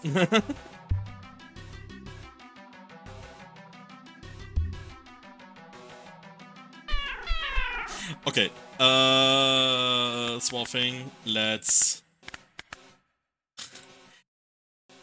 It was funny, but we don't need it all the time.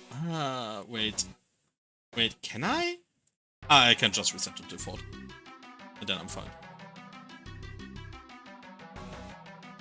By the way, I have already mentioned it earlier, but just for you to know, once you have left the setting menu with accessible from activated, the slider turns back to deactivated and it does nothing anymore. So you are actually stuck in that mode until you are completely restarting the game. Let's use another cat.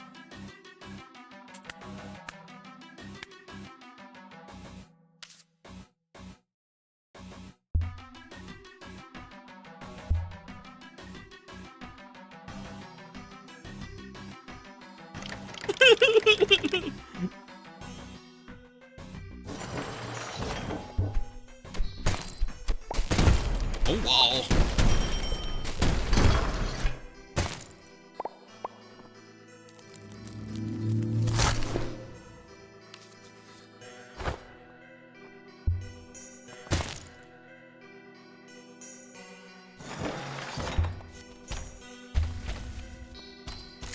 Speedrunners might appreciate it, by the way, if there's an option to actually skip certain animations, like the opening animation of car packs.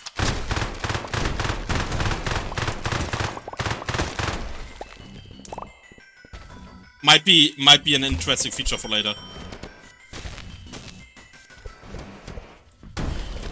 Do you mean text or what exactly do you mean here?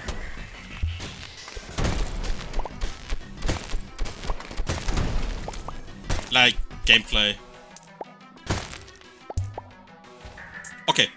I've talked about a few things there already. So there are, like, overall the readability, the gameplay is fine. There is certain stuff that can still be improved upon. First thing is, in the tutorial, in the tutorial level, a tutorial for how to pick up items is actually missing. The button for that is not shown in any way. Here in the settings, here in that menu, or like in the forge, you don't know, like, first thing, like, you don't know how to properly exit it.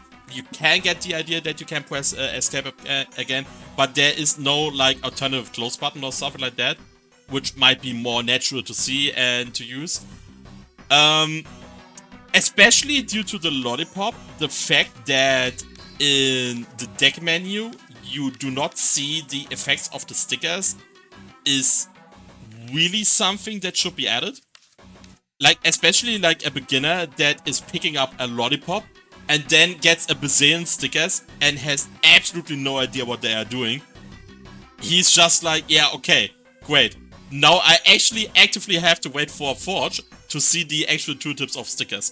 So the sticker tooltips should absolutely be added here. The paw, while cool,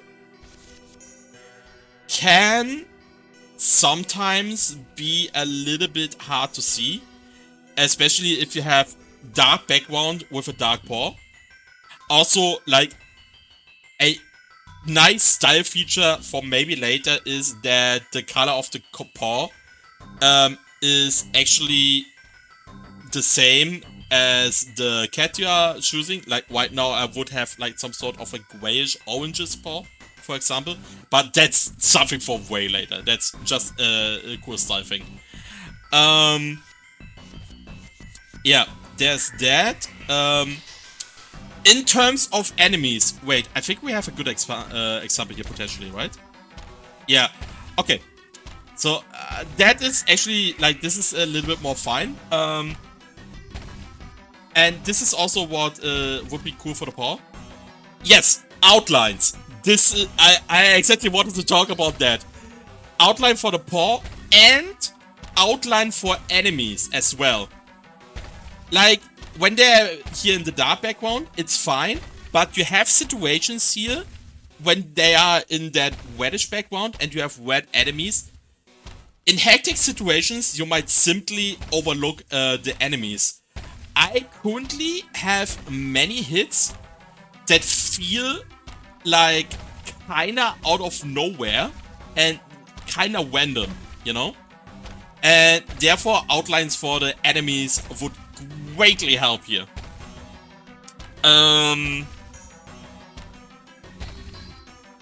Okay, what were other usability things I was talking about? Like, this is... I would have typed in that everything later on as well. I'm just doing a quick rundown now. What else did I have? When you have a card pack and you have a card with soul cost higher than your current soul cost than your soul maximum. So like a 120 card and you are on 100 souls. It might be useful to actually kinda grey it out there already to make it more visible. You can still buy that card, but this is a card in its current state you can't currently use. I fell into that trap at the very beginning where I was picking up an orb because I was just like, oh wow, oh, it's a sniper wiper. I really want it, and I just clicked on that and did not realize I can't even use it. And that was really a little bit of a feels bad moment. Another thing about tooltips. Okay, wait. This is something I can show really quickly. Let me just defeat that enemy. So I get the car pack. Okay. Car pack. I would suggest to have at least the options that the tooltips are always shown all at the same time. When you're a new player, something like this might happen. I read into the box. What is the box doing? Hops into the box. Immune. Release a blast. Charge. Damage. Stickers. Okay. Shatter. What is that doing? Shatters all souls that do deadly charge. Charges. Okay. Spray bottle. What is that doing? Destroy all nearby projectiles and knock back enemies.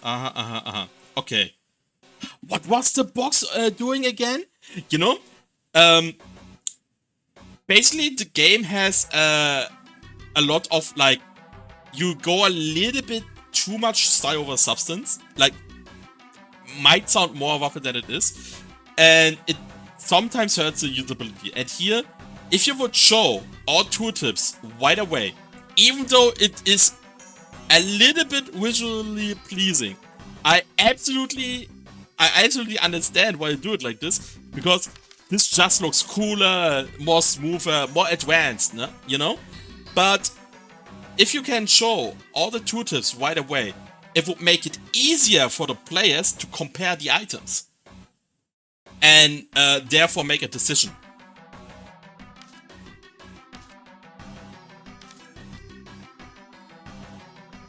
So, yeah, we go for the box. Okay. Phoenix Feather! Jump!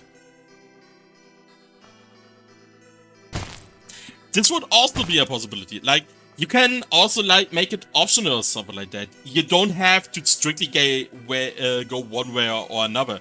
You can, of course, add that as another way of customization. That's completely fine. That's also an option. So, I think that was all the stuff regarding usability right off the bat. Yeah. Like, there were, of course, a few other things, but regarding the question about readability and usability of gameplay, I think that was it right off the bat. Maybe I missed something, but if so, it will appear in the VOD.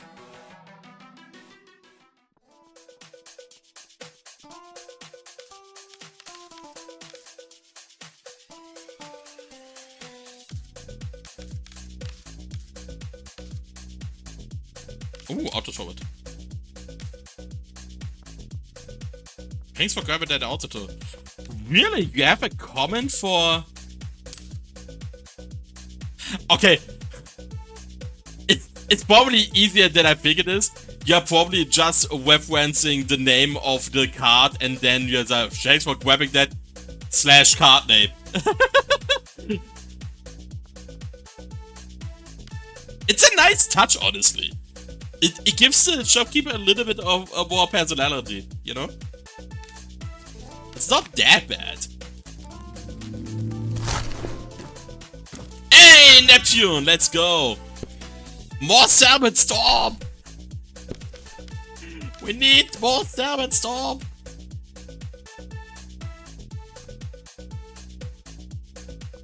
By the way, yeah, I was gonna add Adana, but I have to translate all of it. Yeah. Keep it simple at the beginning, you know?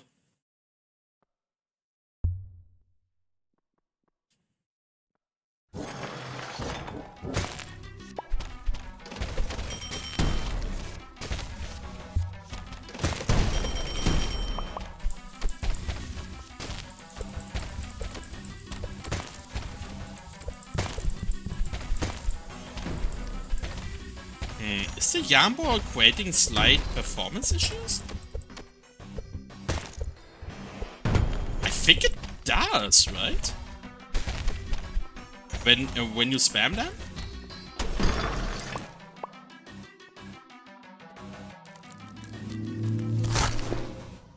Salmon Storm! We need more Salmon Storm! I freaking love that. It's a rewrite. I see.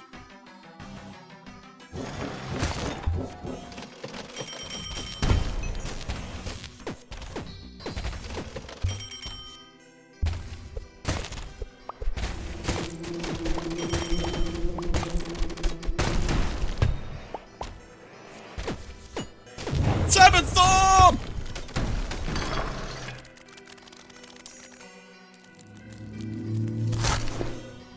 Salmon Storm!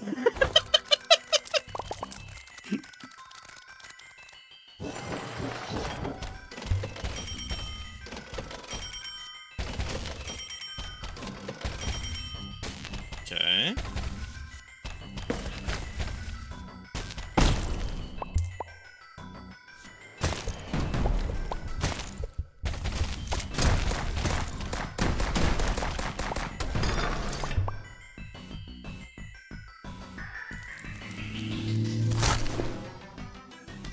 Up here.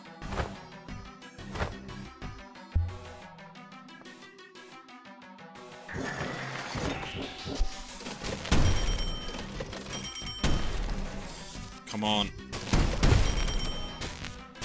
Ah, Salmon Storm! I'm honestly just trolling around. If I'm not careful, I might actually die. Ah yeah, by the way. Just so you know. I'm pretty sure value is not the thing that should stand there.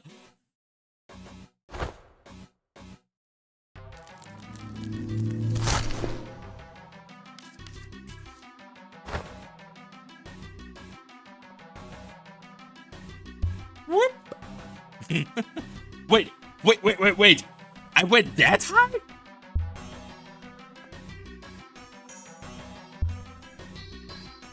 That was not what I expected. Wait, can I even feasibly reach that soul crystal then?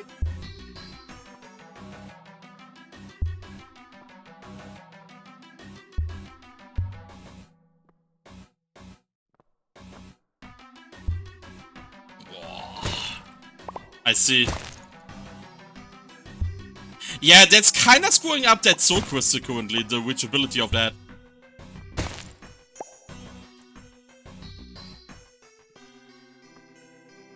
I mean, this is basically easier.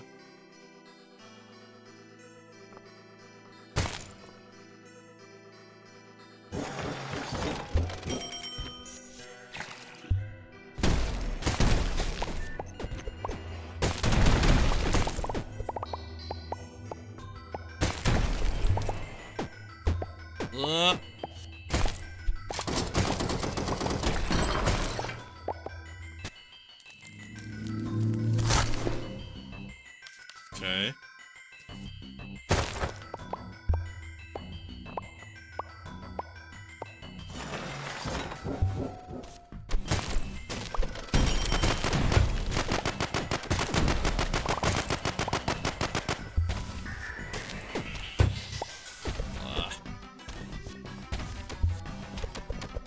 feel like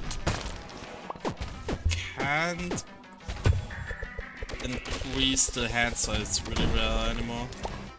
But it seems to be pretty stable anyway. Like, I think, at 9 or 10 hand cards, and it still was fine, to be honest. Oh boy. I feel like this game is slowly starting to break with order loops.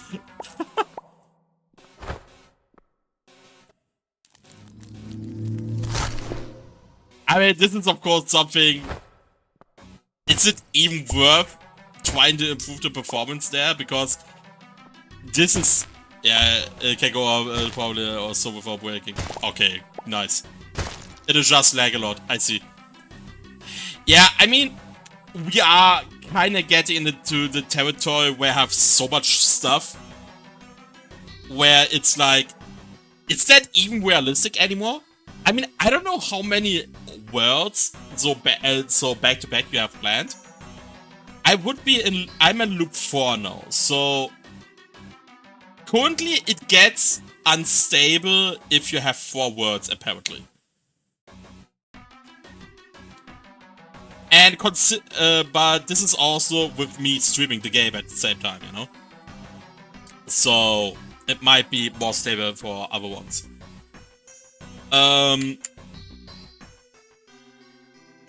At the same time, however, most likely enemies in future worlds are more complex. The amount of them will probably be a little lower as well.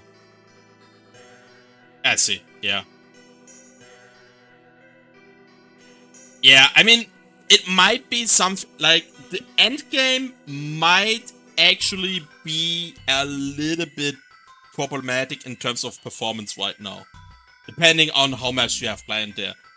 Like, I would guess that you fully fledged run in the end most likely has at least 3 worlds. So the end game might get a little bit sketchy as of now. So yeah, gotta see that.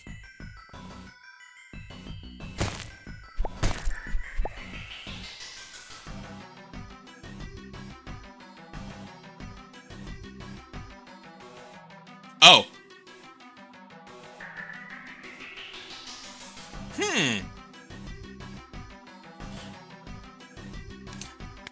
Yeah, that's fair.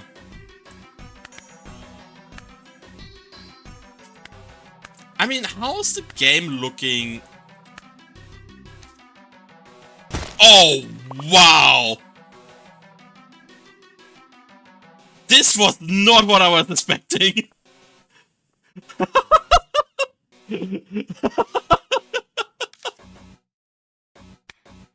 I see, yeah. I mean, you are kinda... But it was really well. Well, no shit, Sherlock.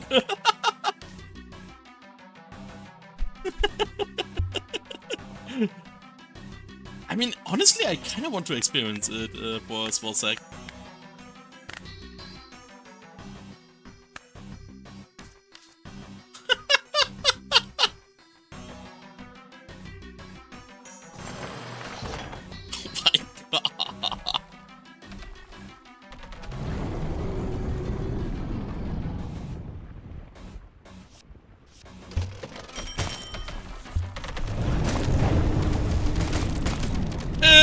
Salmon Storm!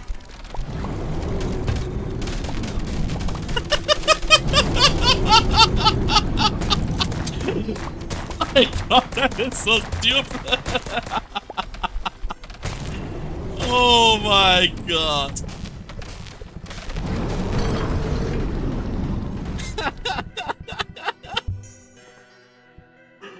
Oh boy!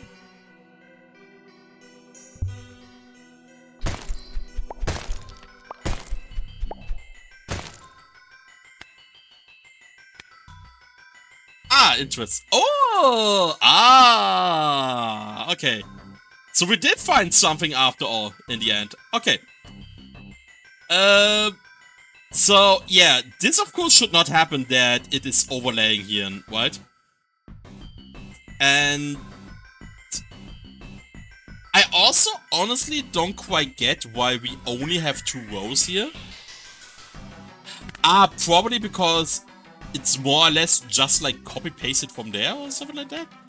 But you have easily room for three columns here, at the very least. Most likely even 4.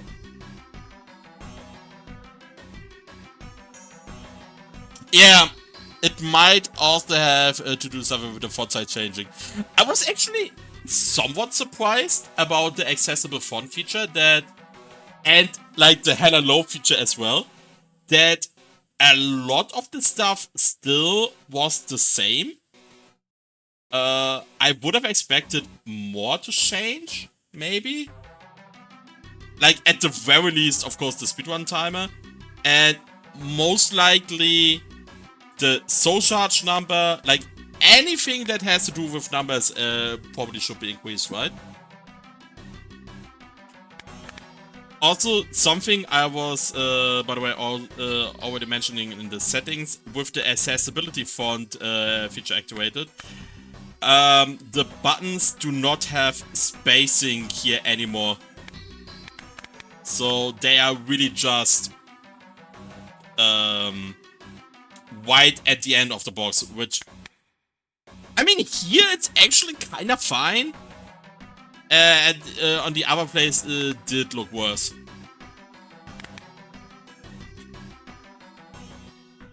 It's a bit of a shame I can't change the accessibility font anymore, because I kind of want to see in a one how the items behave with non-accessible font. But I can't do that anymore, unfortunately. Sadness.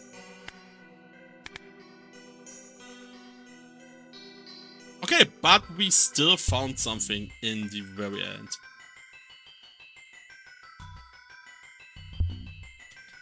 So, okay. We have a filter button here. Type. Okay, type is really like that, huh?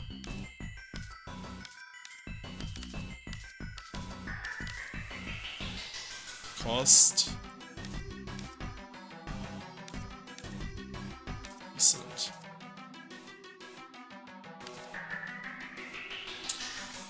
I would suggest something for type and cost, by the way. Have a inherent additional sorting that groups the same weapon together. In terms of cost, of course, if they apply to the same cost sorting as well, which might not always be the case.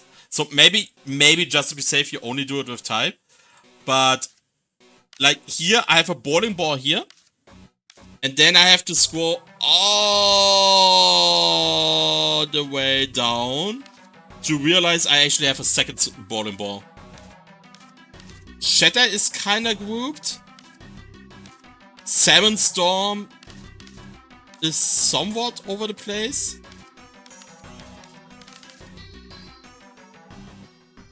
So, yeah. I would group same type of weapons or same card of types together. At least for the typing. Or that, yeah, would basically amount to the same then. So, like, right now you have kinda like a rough sorting, but it could definitely be better.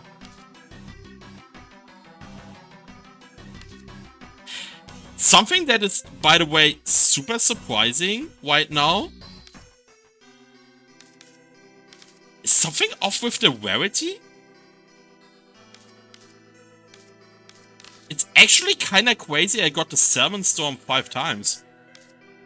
And stuff like the auto turret only once.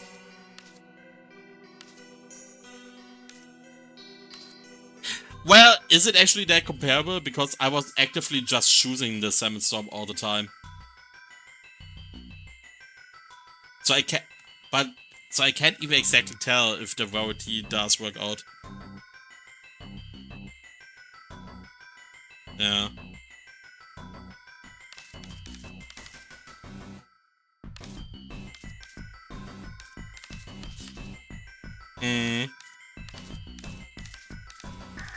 And I was hard focusing Salmon Storm, to be fair.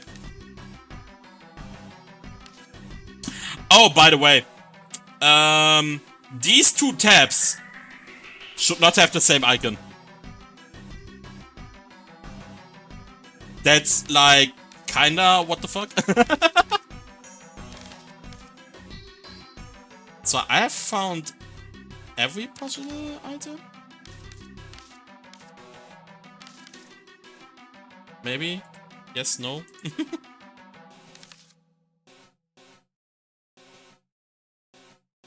Yeah, I kind of know what you mean. Like, the thing is, even in terms of graphic quality, this book actually feels kind of unfinished. Like, if you compare it to the to the rest of the game, this book, graphic-wise, looks kind of out of place.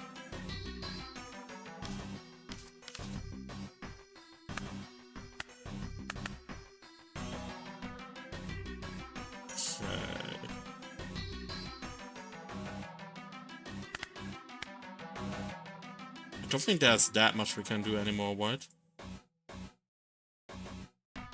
I would just try something real quick.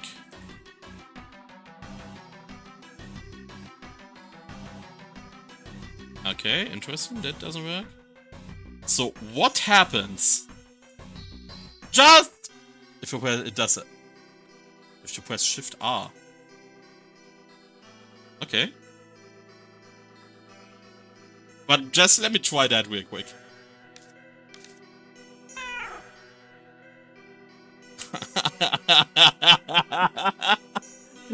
Okay. But we found another accessibility font thing here. The text of the map is actually fucked. Like the helper text. All three words are spanning into the actual item, and zoom and teleport are overlapping.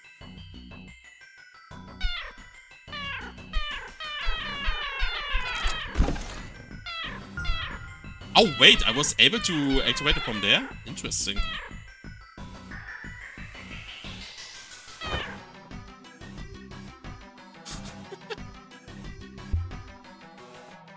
Okay, Shift and R, right? See? Ah! Hello there! Ah!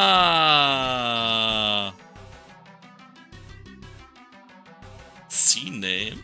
Ah, interesting. Currently doing nothing. I mean, this is of course the screen where we don't have to care about the readability of the accessibility font. Timescale. What's that doing? Enter timescale, frame advance. Spawn room, force end room, restart game. TP to room, add relic. Ah! Tome of efficiency. Okay, wait. Because of that, we can actually try a few more things. I will quickly restart the game now. Timescale. You set it to 0.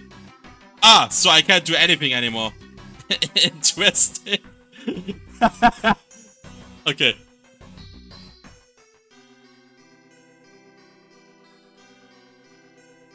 Okay, I will quickly reset the game so that we don't have the accessibility font anymore. Because due to this, I can actually test the box overlay. Because without having to run through the game 4 or 5 times. So, let's do a quick restart. Yeah. Start. Wait. The fuck? I've always started the game from the tutorial and never entered that room before. I'm seeing that room for the very first time. Okay, what do we have here? This is exactly this thing here. This overview. I want this overview right here for the cat skins as well in the settings. That I can see right away what the sprites look like.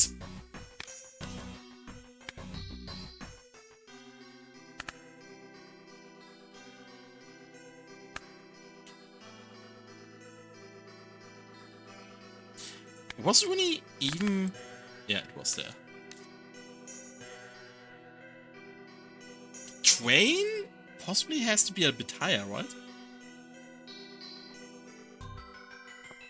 No, I can't talk to you. Oh, wait. I still have that.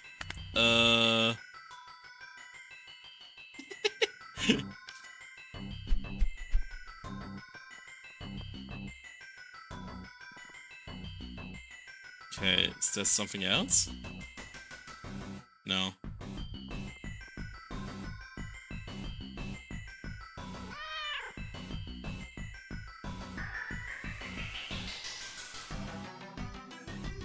Okay. No. We want that. Okay, and now I want to have a bazillion relics.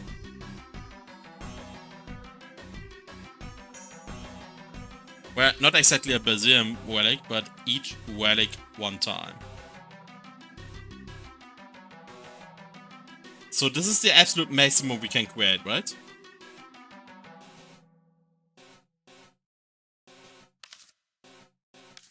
Alright. So let's see how the end screen is now when we fight the boss.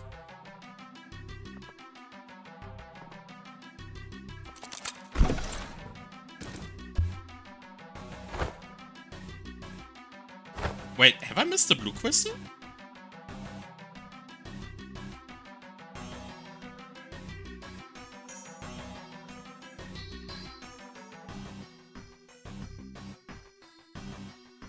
Crystal. Oh! I was not completely scrolling up. Whoops. Yeah, that was on me. Infinite mana, infinite charges. Let's do infinite mana still. Okay, so that's the absolute maximum we can do right now. So let's see.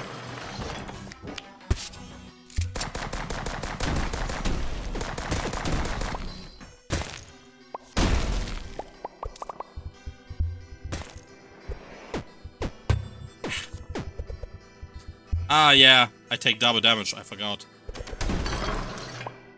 Actually, I have to be a little bit more careful now. Op. Do we just go for the boss? I mean, with auto relics, we might even beat the boss in this state, to be honest. That's right.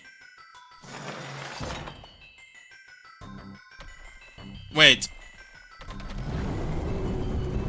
Okay, it was always like this. Oh my god! 240 damage! That's a lot of damage!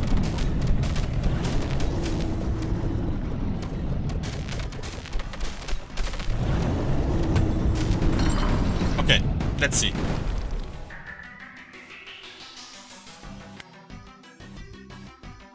Same issue.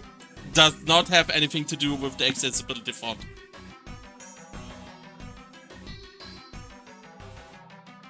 This is just in general broken right now.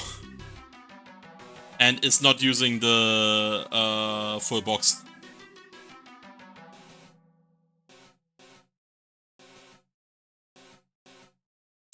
Okay.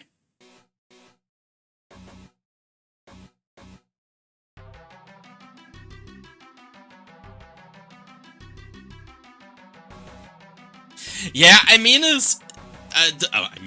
the thing is, if you have the full game, like, half of these options are disappearing anyway.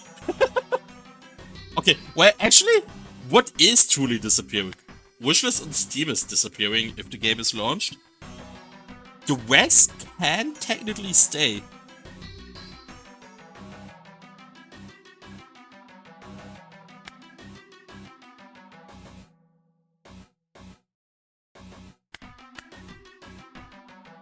Oh well.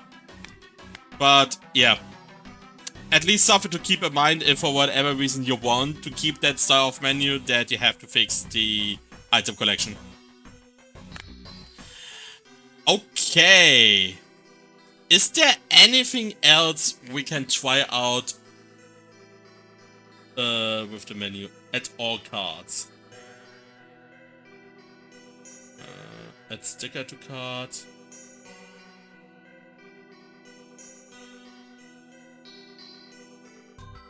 Add all stickers. Wow! So this is how add all stickers work, huh? Okay.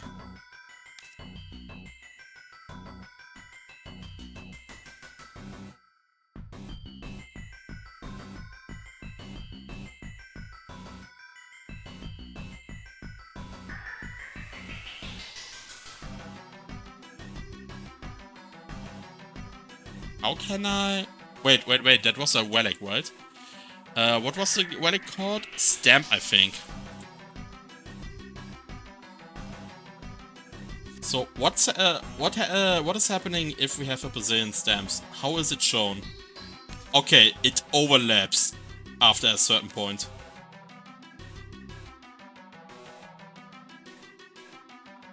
I mean, if you want to fix it or not, honestly, it just depends on how long the game is. Because you have to collect what? 1, 2... Okay, wait, you have 3 baseline. 1, 2, 3, 4, 5, 6. You have to collect 7 stamps to break that view. Is that even realistic? Will that even be realistic in a singular one? And honestly, I don't know if you really need it for a loop function.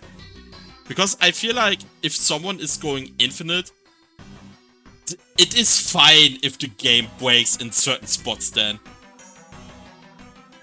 Yeah, that's basically what I mean. I don't think that's something you need to fix, right?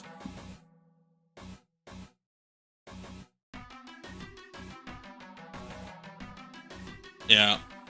You can... Like, there's no need... I don't think there's a need to implement something like a second line in this case. Because this should not happen. Period.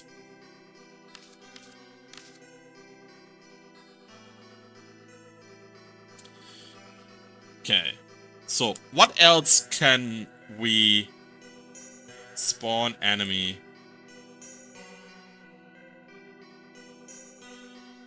Moving dunnies, spider enemy, war boss, one okay. Spawn boom enemies. This is not super helping me. Debug window size, conversion.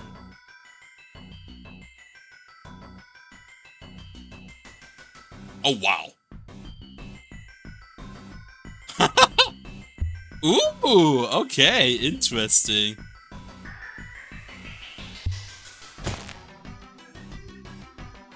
I mean, this is obviously something that you don't need to care about, because no one should ever see that.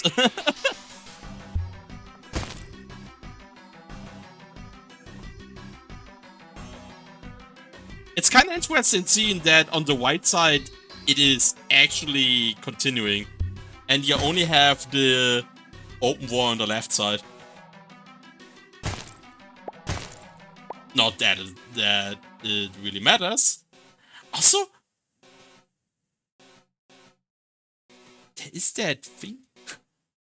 Okay, so basically, how's Godot working in that case again? You were just placing it down, and then basically probably your mouse slipped somehow, and then you have like a small dent there, and you were probably like, it doesn't matter anyway. No one is seeing that. Why should I fix that?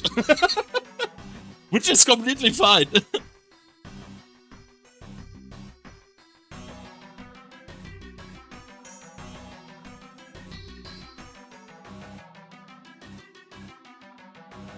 More or less something like that.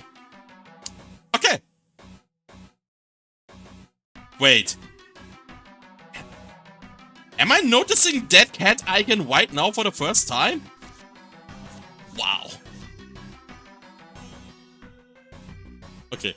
I just want to see how the camera zoom is with 4 times. Oh, wow.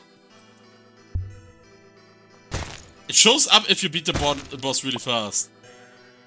Ah, so that's why I was, because due to the fact that I was talking all the time and therefore I was naturally slow in my runs, that's why it never showed up. And now I just went straight for the boss, because I kinda made myself OP. I see.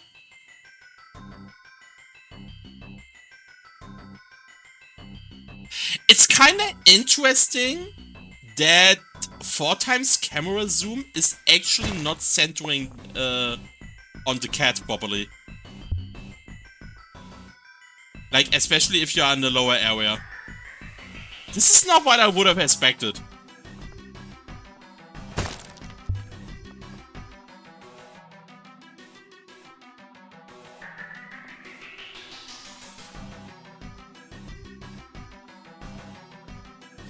Okay.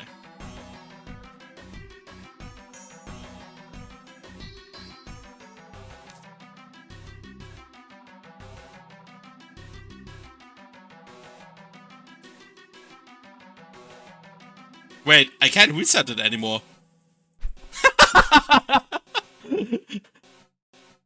Wait a sec.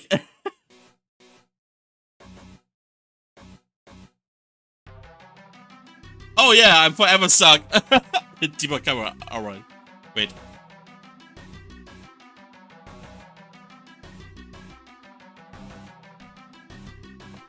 Ah, alright. So that was basically reset the camera. More or less. Ah, now I have the normal view again. Great. Okay. Yeah, I honestly think I'm done with the playtest then. Was a shorter one, but that's fine.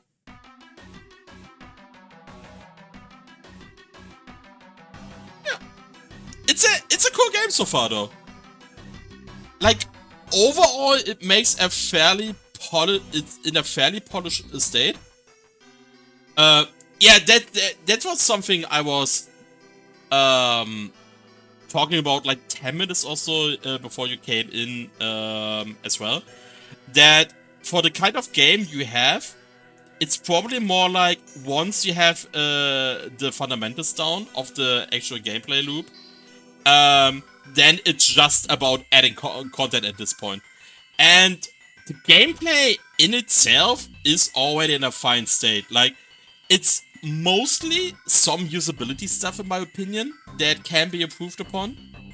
But there is nothing super crazy breaking or something. The game is fun. I absolutely had fun with the game. I really like the subtle humor of the game with all the funny flavor text and stuff like that, and having an actual Meow button. So, like, it's really enjoyable right now, and I think you are on a good track with the game. Yeah, and like, this is really just about working out some of the kinks, and then it's about it, and then adding content. But I'm really optimistic here.